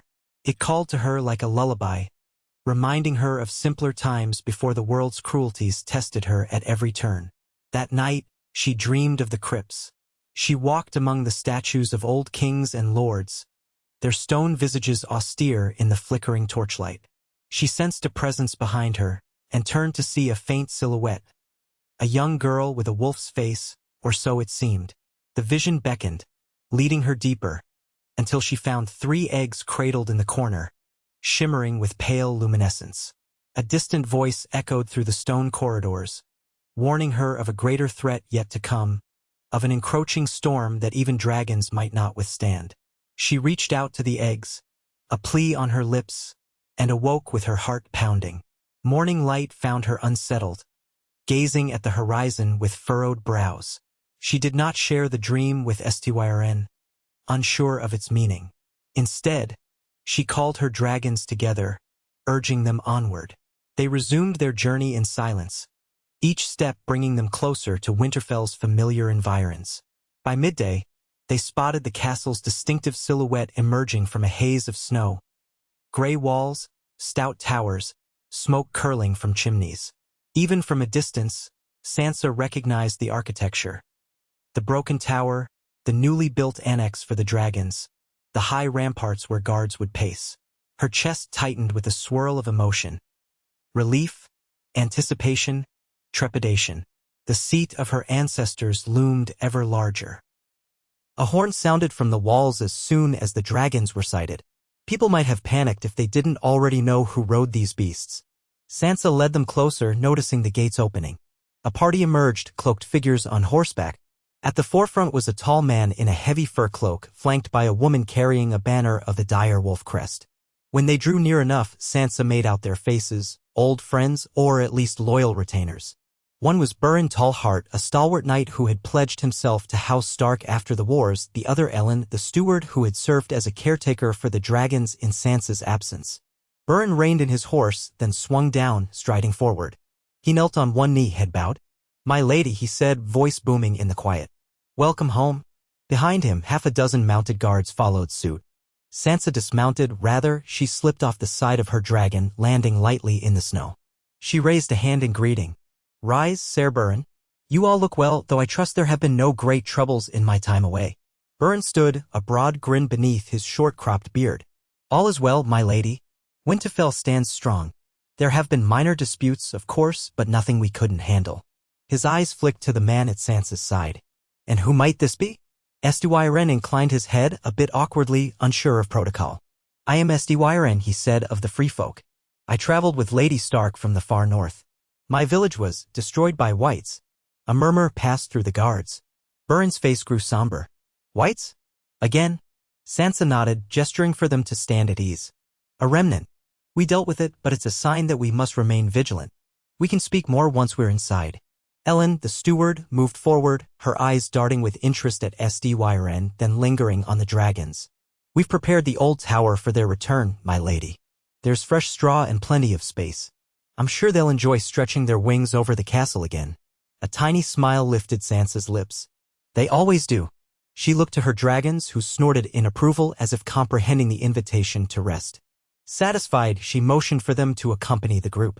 The gates of Winterfell stood open, a welcoming sight against the snowy courtyard beyond. As they passed under the archway, Sansa felt a tide of memories wash over her. Here was the spot where she and Arya once quarreled as children. There was the place where Robb used to greet bannermen. Servants bustled in the courtyard, some pausing to stare wide-eyed at the returning dragons. Whispers rippled through the throng, "She's back. Lady Stark has come home." Sansa met the curious gazes with gentle nods, understanding that her arrivals were always an event. The presence of the ice dragons was never subtle. Inside the walls, she paused near the main well, letting the dragons settle. Stable hands and tower hands, as they called them, hurried up, offering lumps of frozen meat. The dragons accepted the offerings with mild interest, though they seemed more keen on exploring their old roosts. Sansa gave them each a fond stroke along the jaw, then turned to Burren. "Thank you for keeping watch over my people. Where is the maester? I've a wound that needs tending." Burren nodded. "Maester Colwyn is in the maester's tower. I'll take you there myself." Sansa beckoned to Estywyren. "You too. You should have a hot meal and proper clothing for the climate south of the wall. Winterfell is no paradise, but it's more comfortable than the wilds." Estywyren smiled, though it was tinged with sadness. "Thank you." They crossed the courtyard, ascending the winding steps to the maester's tower. The interior was warm compared to the outside, heated by piped steam that ran beneath Winterfell's foundations. Sansa inhaled, feeling the familiar rush of comfort that came from the fortress's unique hot springs. Even in the dead of winter, Winterfell maintained pockets of warmth, a gift of the land's geological quirks. Maester Colwyn greeted them with a polite bow, his chain rattling.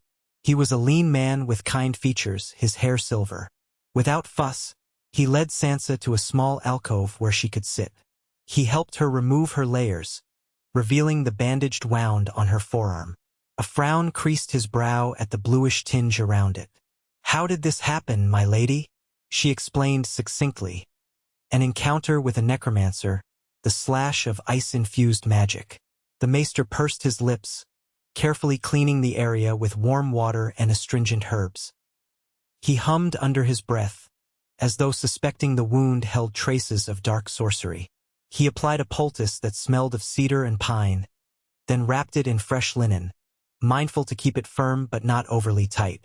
"This may take time to fully mend," he said. "But you'll keep the arm. Just avoid straining it." "Thank you," Sansa murmured. She flexed her fingers experimentally. A dull ache persisted, but she could manage. Meanwhile, Estwaren waited near the door, observing the tower's shelves lined with scrolls and jars. Burin retrieved a spare cloak from a trunk, offering it to the free folk man. Estwaren accepted it gratefully, draping it over his rough furs. "Feels odd to be inside castle walls," he admitted with a shy grin. Burin chuckled. "You'll get used to it soon enough. Better than freezing out in the wilderness." After Colwyn finished, Sansa rose, rolling her sleeve down gently. "Maester, if you have a moment later, I need you to record an account of what we found in the far north. There may be wards or spells we should research, perhaps references in the library to sealing ancient evils beneath ice." Colwyn's eyes widened. "That sounds ominous, my lady. I will do all I can. I recall a volume from your brother's time, Bran's diaries, you might say, where he recorded certain visions of the old magics. Perhaps that will hold a clue." Sansa nodded. "I'd be grateful." She thanked him again and departed, beckoning Estwaren to follow. Burin excused himself to tend to other duties, leaving them alone in the corridor. Servants bustled to and fro, carrying steaming bowls of broth, piles of linens, or letters from traveling merchants. The hum of daily life enveloped Sansa like a warm blanket, reminding her that Winterfell was not just a fortress, it was a community, always in motion. She made her way toward her private solar, each step echoing softly on the flagstones. At the threshold, she hesitated. It had been so long since she'd entered these rooms that she wondered if the furniture felt strange, the walls unfamiliar. She pushed the door open to find the solar clean and tidy, a fire crackling in the hearth. The windows overlooked the courtyard, where she glimpsed the dragons circling overhead, testing the currents. A wave of gratitude washed over her that they were free, alive, and home. Estwaren paused in the doorway, sensing her mood. "I'll wait outside if you'd like some privacy." She shook her head. "No, come in. Sit, rest. You're my guest." She gestured to a cushioned chair near the fire. He settled somewhat awkwardly. She sank onto a bench by the window, letting the heat seep into her bones. For a while, neither spoke, merely absorbing the sense of relative safety. Sansa's thoughts drifted to the new threat they'd sealed in ice. Had the entire realm not endured enough? Perhaps this was simply the way of the world, no final peace, just a series of fragile respites. Eventually, a knock on the door roused them. Ellen entered, bearing a tray with mulled wine and bread. She set it down gracefully, curtsied, and withdrew. Sansa poured 2 cups, handing one to Estwaren. "Drink. Warm yourself." He took a cautious sip, savoring the spiced brew. "This is good." She sipped her own, remembering the first time she'd tasted mulled wine as a child, thinking it so grown up and exotic. How small and distant that memory felt now, overshadowed by the years of war and wandering. She gazed into the fire, letting the crackle and hiss soothe her. "Do you have any family left?" she asked Estwaren gently. "Anyone who might have survived?"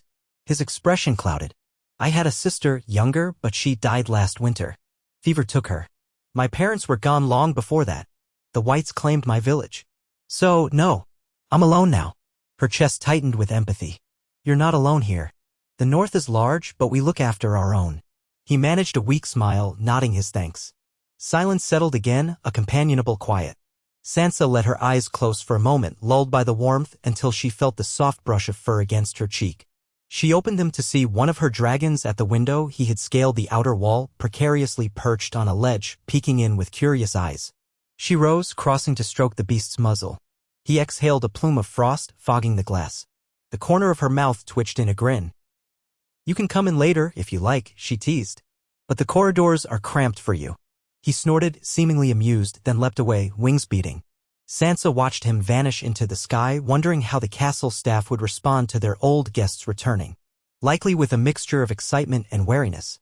But that was the North, practical, stoic, unflinching. They would adjust, just as they had before. She turned back to Estwaren. I need to re-establish a routine here. Hold counsel with my advisors, ensure the defenses are maintained. And I'll want to speak to you about what we saw in the caves so we can be thorough in our report. If you choose to remain in Winterfell, you'll be under my protection. He straightened. I'd be honored. I'm no kneeler, but I'll bend my spear for House Stark willingly. A slight smile touched her lips. The free folk had always prided themselves on not bending the knee, but perhaps this was a new era, one where old boundaries softened in the face of greater threats. She rose, draining the last of her wine. Come then. Let's see what tasks await. They left her solar, descending to the great hall. A swirl of memories tugged at Sansa's heart, the times she had stood on the dais, hearing petitions from minor lords and small folk, the feasts in the days before the War of the Five Kings tore everything apart, the solemn gatherings during the long night's final hours. As she approached the large double doors, she heard the murmur of voices within. It was mid-afternoon, yet the hall bustled with the business of governance.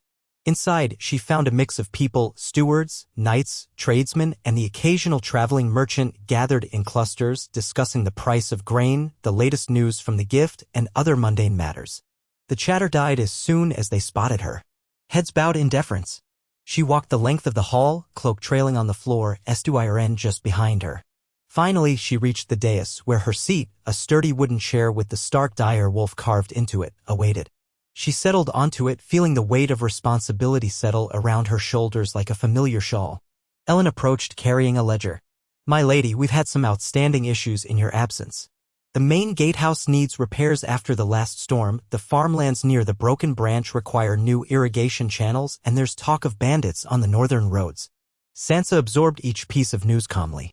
These were the small struggles of daily life in the north, important in their own right, a far cry from the high drama of necromancers and undead kings. Very well, she said, gently but firmly. We'll see to the gatehouse repairs at once. Have the stable workers help along with any idle hands. Regarding irrigation, send word to Master Roderick, he studied the old systems. As for the bandits, Ser Burren can dispatch a patrol. Ellen made quick notes, nodding. And shall I announce that you're holding official court tomorrow, so the small folk can bring petitions before you? Yes. Sansa eyed the assembled crowd, many of whom were obviously curious about the dragons. Let them know the Lady of Winterfell is here to listen. If necessary, we'll extend court for multiple days. A few of the onlookers looked visibly relieved. Others, presumably visitors from the south or beyond, eyed Sansa with fascination. Estyrn stood at the side of the dais, unassuming but present. She gestured for him to step forward. This is Estyrn, a free folk companion who has witnessed undead activity near the Frostfangs. If anyone has kin traveling in that region, speak with him for details or with me. We must remain informed. A ripple of concern passed through the crowd at the mention of undead, but Sansa's calm demeanor reassured them. She spent the next hour hearing brief updates, ensuring that Winterfell's day-to-day governance was proceeding well. Whenever the conversation lulled, she glanced toward the open doors, glimpsing her dragon's shadows crossing the courtyard. Their presence gave her an odd sense of peace, even amid the swirl of responsibilities. At last, the crowd dispersed, leaving Sansa with Ellen and a couple of guards. The steward approached, looking somewhat apologetic. My lady, there is one more matter. Well, a visitor, actually. He arrived a fortnight ago, claiming to be an envoy from the Vale. He insists on speaking with you personally. Sansa's brow arched. The Vale? Under Lord Royce, presumably? Or is this about the young Arryn scion? Ellen lowered her voice. He claims to speak for Lord Royce, but his manner is suspicious. He refused to give full details until he could see you face to face. I've had him under watch in the guest quarters. Sansa exchanged a glance with Estyrn, then nodded. Very well. Bring him here. In a short time, the doors opened again, and a tall, thin man with a carefully trimmed beard entered, escorted by 2 guards. He wore clothing of fine quality, though somewhat travel-stained, deep blue velvet lined with fur, the sigil of House Royce embroidered on one sleeve. He inclined his head, eyes keen, though his smile seemed practiced. Lady Stark, he said smoothly. I am Ser Clayton Brax, an emissary from the Vale. I bring word that Lord Royce wishes to strengthen ties with Winterfell. There is talk of a renewed alliance. Sansa studied him with cool composure. Lord Royce and I have always maintained a cordial relationship. What exactly is this alliance he seeks? Ser Clayton folded his hands, stepping closer. The guards tensed but let him approach. My lady, the Vale has concerns about certain houses in the Riverlands growing bold again. Banditry, delayed tributes, that sort of matter. Lord Royce wonders if the North might stand in solidarity if conflict arises, purely defensive, you understand. He paused, a flicker of cunning crossing his face. And in return, he offers men and resources should you face any unsettled elements beyond the wall. Sansa recognized the subtext. Lord Royce, no fool, had likely heard rumors of undead sightings. He might be leveraging that, aware that the dragons alone weren't always enough to patrol the entire northern expanse. She also sensed, however, that the Vale might be angling for an advantage, perhaps protective oversight from the famed ice dragons. The game of politics never ended. She kept her tone measured. The North does not take sides lightly, Ser Clayton. Our priority is to protect our people. If Lord Royce needs help stamping out banditry, we can discuss terms of mutual assistance. But understand that we will not be drawn into petty feuds. A smile played on Ser Clayton's lips. Of course, my lady. I merely carry the message. Lord Royce also mentioned the possibility of betrothal arrangements to secure our alliance more firmly. The North is strong, but should you or any potential heirs form ties with the Vale, it would benefit both realms. Sansa's gaze frosted over. She was well past the age where forced betrothals could be foisted upon her. That matter is not open for discussion, Ser Clayton. My personal affairs are not a bargaining chip. If Lord Royce has genuine proposals for mutual defense and trade, I will entertain them in good faith. The man bowed, attempting to hide a trace of disappointment. I understand, Lady Stark.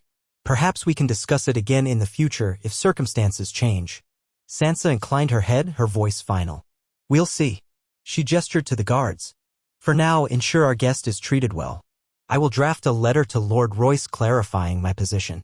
Ser Clayton bowed again and allowed himself to be escorted out, though his eyes flitted about, taking in every detail of the hall. Sansa suspected he'd come to glean more about the dragons and Winterfell's defenses than to talk alliances. No doubt, once he returned to the Vale, rumors would spread further. Exhaling, she leaned back in her chair, lightly massaging her bandaged arm. Sdy Ren stood quietly, having observed the exchange with curiosity. So that's southern politics, he muttered. Not too different from the petty wrangling among free-folk clans, just wearing finer clothes. A wry chuckle escaped her. Indeed. And it never stops. She rose, indicating that she too had had enough for the day. We'll meet again tomorrow at court. For now, I need rest. Ellen, see that Ser Clayton wants for nothing, but keep a discreet eye on him. Ellen bowed. Yes, my lady. Sansa and Sdy Ren left the great hall, making their way through the corridor lit by flickering torches. Outside, the afternoon light had begun to fade, the sky turning a golden hue. She considered the next steps, meeting with her advisors, verifying the fortress's readiness, drafting letters to the Vale and possibly other lords. Yet her thoughts kept drifting to the sealed horror in that northern cave. If it ever broke free, if another necromancer took up the cause. She climbed a spiral staircase that led to an upper walkway along Winterfell's outer wall. From there, she could see the surrounding lands, snowfields dotted with dark patches of forest, the setting sun casting a fiery glow across the horizon. She rested her hands on the cold stone, letting the wind tug at her hair. In the distance, her dragon soared, silhouettes against the dying light. They looked free and triumphant, a reassurance that she wasn't alone in facing whatever might come. She felt Sdyrn's presence at her side. He said nothing, simply sharing the moment. Gradually, the sun vanished and twilight crept in, painting the sky in cool lavender. Winterfell's torches sparked to life, one by one, until the courtyard below glowed with scattered points of warm light. The castle had endured for generations untold, surviving wars, betrayals, the dead of winter. She too had endured, transformed by heartbreak and resilience into a leader who balanced power with mercy. Do you ever tire of it? Sdyrn asked at last, voice soft. Carrying all this weight, all these people's hopes? She considered the question. Once she might have answered yes. But over time she discovered that leading provided a sense of purpose that sustained her. Sometimes, she said honestly, but the burden is part of who I am. If I turned away from it, more harm might come to those I care about. I've seen enough harm to last 1,000 lifetimes. He nodded thoughtfully. Then I'll do my part to lighten it if I can. Warm gratitude welled in her chest. She placed a hand on his shoulder, a gesture of friendship. Thank you, Sdyrn. The North needs people like you. Night settled in fully and the stars emerged, bright and cold in the northern sky. Far above, the dragons circled in quiet vigil, their presence a testament to both the dangers and wonders of this world.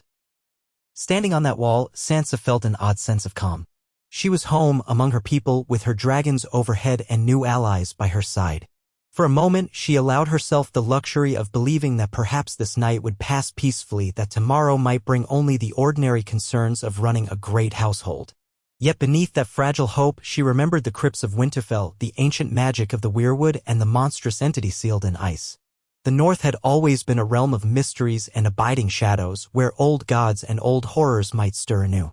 She closed her eyes, letting the wind brush her cheeks, and whispered a silent vow: she would guard this land no matter the cost. For as long as she had breath, as long as her dragon soared, she would stand between the living and the darkness that sought to claim them. When at last she returned to her chambers, the hearth glowed with gentle fire. The bed was turned down, fresh linens awaiting her. She peeled off her cloak, easing her injured arm free. A servant had laid out a clean shift for her. She changed slowly, mind drifting. A pang of loneliness gripped her when she remembered how many family members she had lost. Jon might return someday, drifting in from his own wanderings. Arya might visit or might vanish again on her endless journey. Bran was out there in the wide world or beyond it, tied to the weirwood network that spanned continents. Each sibling was scattered like leaves on the wind. She pulled back the curtains of the window, gazing at Winterfell's courtyard. The dragons had settled near the tower dedicated to them, curling their bodies in lazy contentment. Moonlight gleamed on their scales. In the hush of night, they seemed ethereal, living spirits of winter. She remembered a time, long ago, when she dreamed only of southern nights and shining tournaments. How far she had come. Lying down, she found sleep slow to arrive, her thoughts a restless tide. But eventually weariness overcame her. She drifted into dreams, a swirl of half-formed visions of crypts and roaring dragons, of swirling snow and towering shapes of ice. Through it all, she felt a presence at her side, a warm pulse that steadied her. The bond with her dragons, with Winterfell, with the North itself. Whatever challenges might lie ahead, scheming lords, lingering undead, or hidden evils, she was not alone. Morning dawned crisp and bright. Sansa rose early, stepping out onto the balcony adjoining her chambers. Her breath fogged the air, and she pulled on a thick cloak. The courtyard below was already active, guards changing shifts, servants opening up the stables, and the blacksmith clanging away at his forge. She inhaled the cold, invigorating air, letting it fill her lungs. Here was home, here was duty. She went about her routine methodically, breaking fast on warm bread and honey, consulting with Ellen about the day's agenda, reviewing messages delivered by ravens in the night. One letter from the west announced that the Ironborn were again stirring, seeking trade or plunder. Another from the Riverlands confirmed that certain roads were plagued by outlaws. A third from Dorne offered gifts of rare spices. Always a mix of small joys and potential threats. In mid-morning, she held open court. The great hall filled with folk from nearby villages, some come to settle disputes over land boundaries, others seeking redress for stolen livestock. Sansa listened patiently, occasionally conferring with Burren or Ellen. She gave measured judgments, balancing compassion with practicality. Each case concluded, and the supplicants left with relief or resignation. A blacksmith's apprentice asked if he might craft harness buckles for the dragons, hoping to earn coin. Sansa gently declined, explaining that the dragons wore no harness. A local farmer complained about crows devouring his crops. Sansa recommended methods for protecting his fields and promised to send a couple of archers for a short time. Throughout the proceedings, Styren observed from a corner, quietly learning how a castle's governance worked. She noticed him furrow his brow at certain customs or bow his head in sympathy at certain woes. He seemed genuinely curious and empathetic, perhaps more so than some lords she had known. Whenever they caught each other's eye, he gave a faint smile. Court was nearly finished when Ser Clayton reappeared, stepping forward with his polished manners. "My lady, I wish to formally request an audience to discuss the Vale's proposals in more detail." Sansa suppressed a sigh, keeping her composure. "Very well. I have a few moments now." She gestured for him to approach the dais. The onlookers, sensing official business, gradually dispersed, leaving only a few curious gawkers at the sides of the hall. Styren lingered, arms folded. Ser Clayton cleared his throat. "Thank you, Lady Stark. Lord Royce hopes for a defensive pact, as I mentioned. But I wonder if you might consider the intangible benefits of a closer union. The Vale has resources, silver mines, skilled falconers, additional knights. Surely you don't wish to rely solely on your dragons for every threat." He flashed a disarming smile. Sansa inclined her head slightly, seeing the subtle dig beneath his words. We have a robust bannerman structure in the north, Ser Clayton. But yes, an alliance can be useful. You must realize, though, that we do not rush into any bonds without thorough consideration. Of course. I meant no disrespect. He stepped closer. My lady, if I may speak plainly, the entire realm knows you are formidable, especially with your dragons. But some suspect that when you are gone, the stability you've built might crumble. House Stark has lineage, of course, but do you have heirs to continue what you've started? Her posture stiffened. This was the question many had quietly asked. Sansa had never wed again after her disastrous forced marriage in the past. She had no children, no official successor for the dragons. The realm might see that as a vulnerability.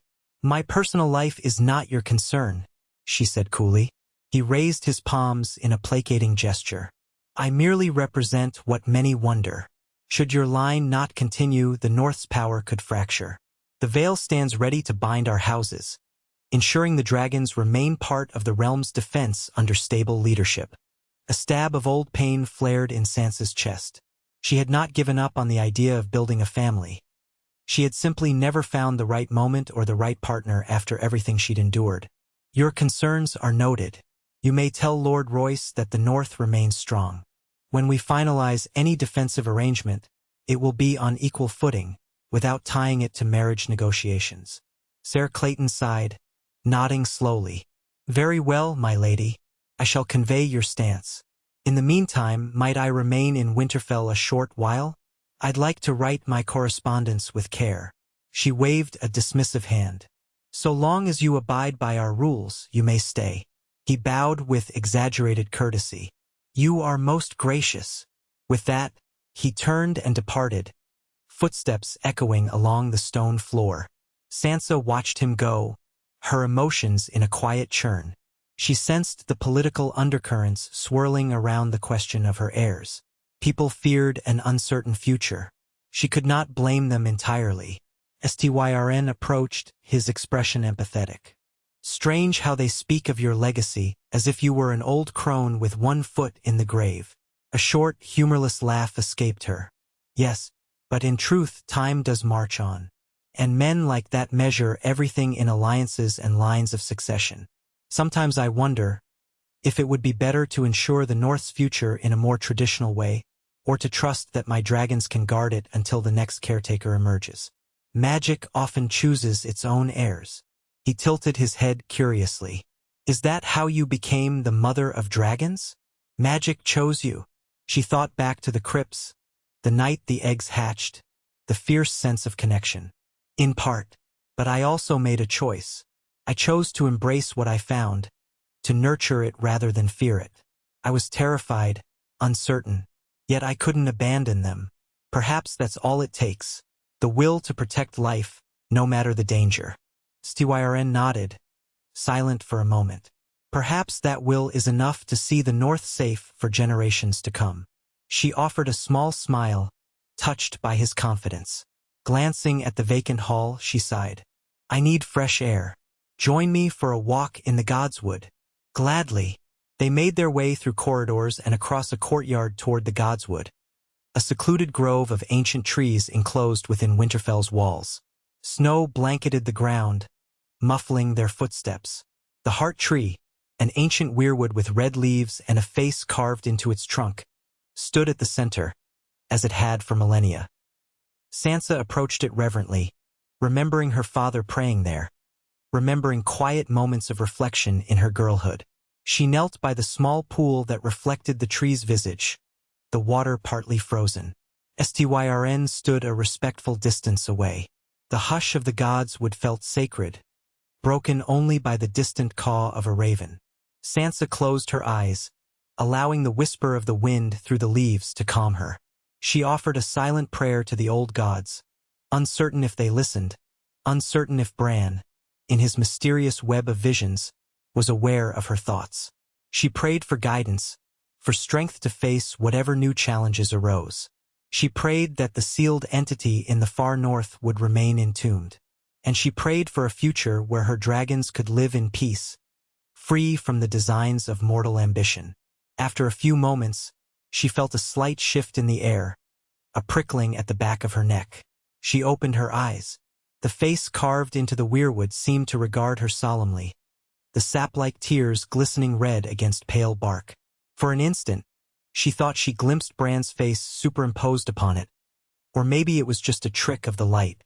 A faint echo stirred in her mind, half a voice, half a memory. You stand at the crossroads of two paths. One leads to unity, the other to isolation. Choose wisely, sister. Her breath caught. Had she truly heard Bran's voice? Or was it her imagination? Fed by longing? She swallowed hard, the wind rustling her hair. Then she felt Estiwaren's hand lightly on her shoulder. She exhaled, the tension easing. Rising to her feet, she turned from the tree, letting the moment slip into memory. They walked back toward the courtyard in companionable silence, neither prying into the other's thoughts. Sansa found comfort in that quiet acceptance. Before they reached the open space, however, the wind carried a new sound, the hiss of dragons. She quickened her pace, emerging into the courtyard to see her dragons circling overhead, seeming agitated. Townsfolk and guards looked up anxiously. Something was amiss. She scanned the sky. All three dragons soared in an uneasy formation, their calls echoing. Then, from the castle walls, a guard shouted, "Rider approaching!" From the east. Sansa shielded her eyes against the glare. A lone horseman galloped into view, cloak flapping behind him. She didn't recognize the sigil at first. As he neared the gates, breathless and wild-eyed, she saw the crest. House Stark. The man reined in, panting. "I have word for Lady Stark," he called. The guards parted, allowing him through. He slid from the saddle, staggering a bit. When he spotted Sansa, he hurried over, chest heaving. "My lady, you must come at once. Karhold is under siege. Not by men but by things. Whites, a dozen or more, led by a giant creature of ice. We've held them off, but they keep returning, unstoppable. Lord Karstark sent me to beg for help." Sansa's heart lurched. "When did the attacks begin?" "Barely 2 nights ago," the man gasped. "We think they come from the coast, maybe crossing the frozen sea. They vanish by day but return at dusk with more numbers. We've lost a score of men. The castle might fall if they break the gates again." A hush fell over the courtyard. Sansa felt cold dread spread through her. Another pocket of undead, this one organized? Perhaps the same malevolent force that had stirred in the far north, or another hidden evil. She steeled herself. "You've done right to come. Rest and refresh yourself. We will march." She turned to Ellen and Burren, who had rushed to the scene. "Gather a company of knights and archers. I'll take the dragons as well. We leave within the hour for Karhold." Burren nodded, expression grim. "Yes, my lady. We'll move quickly." The messenger sagged with relief. Sansa offered a brief comforting hand on his shoulder, then propelled herself into action. She needed to prepare, don armor, gather weapons, ensure the dragons were ready for the flight. Her mind raced as she strode away, barking instructions. This was the role she had embraced: protector, guardian, the shield of the north. Estiwiren caught up to her. "Let me come. I've fought whites. I know their ways." She nodded without hesitation. "You're welcome by my side. We'll do what must be done, as always." He clasped the spear strapped to his back, determination in his eyes. Together, they entered the armory, servants bustling to fetch Sansa's gear. She stripped off her cloak, revealing a leather cuirass beneath, reinforced with steel plates etched in the Stark dire wolf motif. Once she would have felt out of place wearing such garb. Now it fit her like a second skin, a testament to the life she led. She tested the weight of a longsword, then swapped it for a shorter blade that paired well with her dagger. Her dragonscale cloak, a gift from her scaly children, made of shed pieces of their pal. Scales threaded into a protective layer, hung in a corner. She donned it carefully, feeling the comforting closeness of the bond. Burren entered, reporting that 50 mounted knights and a troop of archers stood ready. "We can take the King's Road northeast. With good fortune, we'll reach Karhold by tomorrow's dawn." Sansa frowned. "We may not have that much time. If the whites attack at dusk again, Karhold could be lost before we arrive. The dragons and I will fly ahead. You bring the forces by land. Join us as swiftly as you can." Burren bowed, not hiding his awe at her willingness to face the threat on her own with the dragons. "Understood, my lady." Estiwiren nodded. "I'll ride with you and your dragons then?" Sansa pursed her lips. "It might be too perilous." The flight is swift and the landing in a besieged castle can be chaotic. He set his jaw. I can handle chaos. She considered him a moment, then relented. Very well. Climb on behind me and hold tight. They made their way to the courtyard where her largest dragon awaited, harnessless but equipped with a woven net of sorts to secure small supplies. Sansa moved to the beast's flank. Guards and small folk watched nervously, stepping back to give them room. The dragon lowered itself, allowing Sansa to climb onto its broad shoulders. She extended a hand down to Estuiren, who accepted it, hoisting himself up behind her. He tried to find purchase among the ridges and netting. With a powerful thrust of its legs, the dragon launched into the air, wings pumping. A roar reverberated across Winterfell, matched by the calls of the other two dragons as they soared alongside. Below, the courtyard shrank rapidly. Sansa felt the rush of wind tug at her hair and cloak. The winter sky opened before them, vast and daunting. She guided the dragon eastward with subtle shifts of her body, drawing on their shared bond. Estuiren clung tight, adjusting to the sudden speed and dizzying altitude. Far behind, she glimpsed the rest of her forces assembling for a swift march. She hoped they'd arrive in time to do any good. Wind whipped against her face, carrying the faint tang of pine and distant sea salt. The north unfurled beneath them, frozen rivers like silver ribbons, pine forests etched in white, rolling hills that glimmered under the winter sun. She kept her eyes fixed ahead, determined to reach Carhold by nightfall. Time was their enemy. If whites had begun an assault, the castle might barely hold. She recalled visiting Carhold long ago, back when Lord Harry Karstark was newly instated after the Great War. The castle was sturdy, perched on a rocky rise near the eastern coast. Its walls had withstood centuries of harsh winters and occasional raids by pirates or wildlings. But whites were a different menace, relentless and unfeeling. If they had some towering giant of ice leading them, the threat grew even more dire. 4 hours they flew, the dragons rotating positions in the sky to conserve energy. Occasionally, they dipped lower to scan the terrain. Sansa spotted a few scattered farmsteads, no sign of conflict. As dusk approached, the horizon turned a deep purple, streaked with orange. Her heart tightened. They needed to hurry. At last, near twilight, they beheld Carhold. Smoke curled from the battlements and figures moved frantically along the walls. Even at a distance, Sansa heard battle cries echoing over the winter plains. A knot of fear coiled in her gut. The whites must have returned early. She urged the dragon into a steep descent. Estuiren braced himself, eyes wide. The castle's outer gate lay battered, partially collapsed. A swarm of undead clawed at the opening, blocked by rubble and the desperate defenders. Bolts from crossbows rained down from the parapets, but for every white that fell, 2 more seemed to take its place. Worse, among them loomed a hulking figure of ice, indeed a giant, nearly twice the height of a normal man, with a body of living frost that glowed faintly in the gloom. Sansa felt her dragon's fury at the sight. She bared her teeth. Hold on, she shouted to Estuiren. The dragon roared, exhaling a cone of frigid breath that blanketed the undead ranks below. Ice on ice, the first wave of whites froze mid-climb, limbs turning brittle. A second roar from one of the other dragons shattered them into pieces.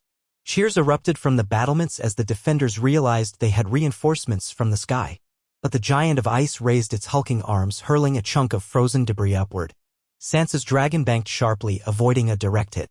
The chunk sailed past, crashing into the castle's outer wall with a resounding impact. Stone crumbled. Sansa grit her teeth. These giant whites were rare but devastating, combining brute strength with undead resilience. She circled overhead, scanning for a safe landing. The courtyard within Carhold's walls looked chaotic, half filled with rubble and wounded men. The outer gate area was swarming with undead. She chose a stretch of parapet that seemed intact, directing her dragon downward. With a rush of wind, they landed, the dragon's claws scraping the stone. Estuiren nearly lost his grip, but Sansa steadied him. Guards on the battlements reeled back at the dragon's proximity, then recognized Sansa and lowered their weapons. One of the Karstark officers approached in a half-run, helmet askew, face streaked with blood. Lady Stark, thank the gods. We're overrun. They've battered the gate thrice, our men are barely holding. Lord Karstark is injured in the courtyard, I don't know how badly. If they break through again. Sansa leapt down, Estuiren following. We'll clear them. Keep your men behind the walls, firing from above. Let my dragons handle the main force. Concentrate on picking off stragglers. The officer saluted. Aye, my lady. She turned to Estuiren, who readied his spear. We go to the courtyard, find Lord Karstark, and rally anyone who can still fight. My dragons will handle the brunt. Stay close. They descended a staircase that led into the courtyard. The scene was grim. Bodies littered the ground, and wounded men limped about, trying to reform ranks. At the far side, Lord Karstark knelt beside a toppled brazier, blood staining his leg armor. A half-dozen men protected him from advancing wights that had scaled part of the wall. Sansa rushed forward, slicing down a wight from behind with her dagger. Styrn speared another, wrenching his weapon free with a grunt. The wights hissed and clacked their teeth, undeterred by wounds. Only fatal blows with dragonglass or steel to vital points would suffice. Amid the chaos, one of Sansa's dragons swooped low, bathing another knot of undead in a cloud of frost. The ground around them crackled as everything froze, leaving lumps of shattered bodies in its wake. Arrows from the ramparts picked off any that remained upright. For a moment it seemed they had gained the upper hand. Then a roar thundered outside the gate, and the ice giant forced its way through a gap in the collapsed stone. Massive fists slammed against the interior gatehouse, sending masonry raining down. Sansa's heart leapt into her throat. The giant resembled a hulking figure from nightmares, arms like tree trunks of solid ice, eyes glowing an eerie blue. It uttered a guttural moan that vibrated the walls. Soldiers scattered, some yelling in terror. Styrn cursed under his breath. How do we kill that thing? Sansa recalled the time her dragons had faced an undead giant near the Frostfangs. They had shattered it with repeated blasts of frost, but that had been out in the open. Here, the giant was in close quarters, endangering allies. She tensed her jaw. We'll have to lure it out or bring it down right here. We can't let it tear the castle apart. Lord Karstark, wincing in pain, beckoned Sansa over. My lady, he rasped. It came from the shore, leading a legion of dead. I tried to burn it with pitch, but it's immune. I lost half my men already. She squeezed his shoulder, turning to the men around him. Guard your lord. We'll handle the giant. Styrn with me. They sprinted across the courtyard, skirting fallen debris. The giant swung its colossal arm, smashing a watchtower's lower level.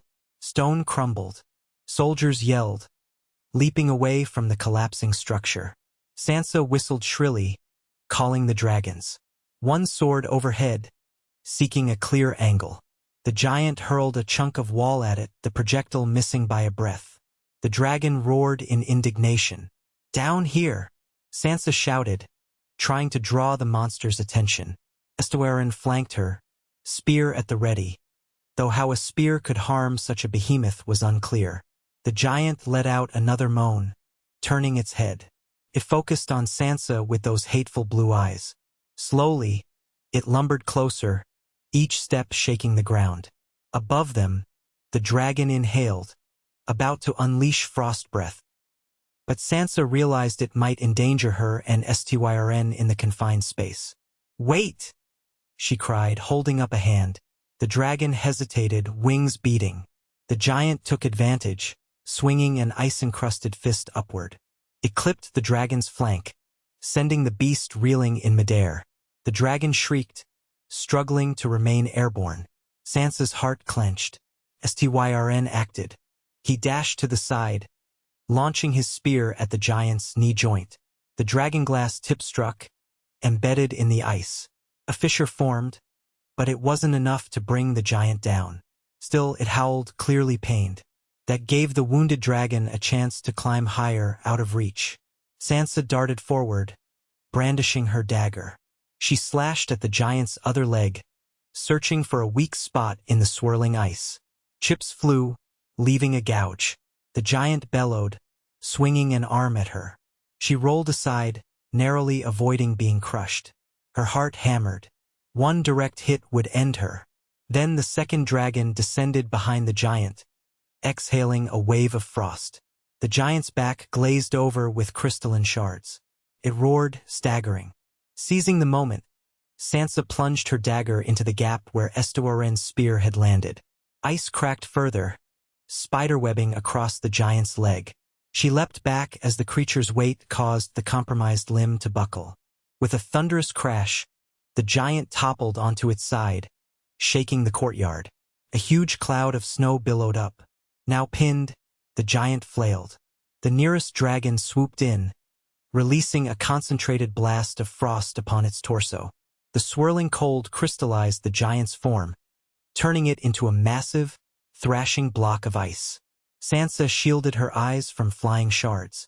As the freezing mist cleared, the giant lay motionless, half-shattered, limbs twitching sporadically. With a final roar, the dragon hammered it again. The entire structure of the giant fractured, collapsing into a mound of glittering debris. Silence followed.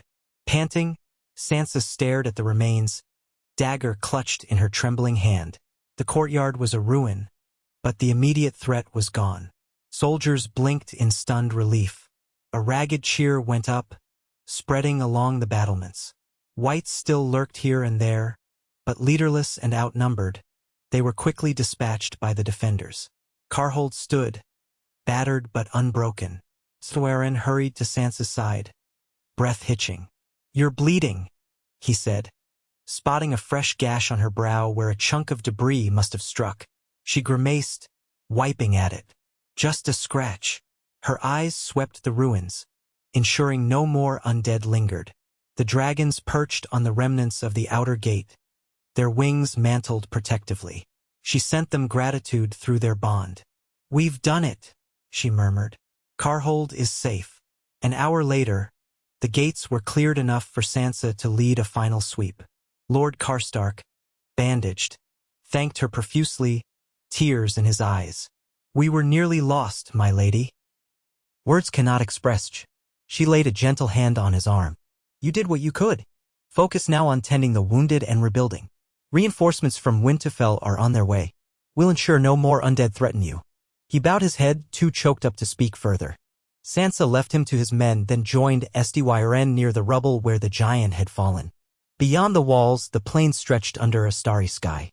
She stepped through the shattered gate, scanning the dark horizon. No sign of remaining undead. It was over for now. Styren exhaled a plume of frosty breath. "We keep fighting the dead. It feels like it never truly ends." She nodded, a weary acceptance in her gaze. "Every victory is temporary, but each day we hold them back is another day for the living. That's enough." They lingered a moment in the silence. Then Sansa turned to the castle where her dragons roared softly above the gate.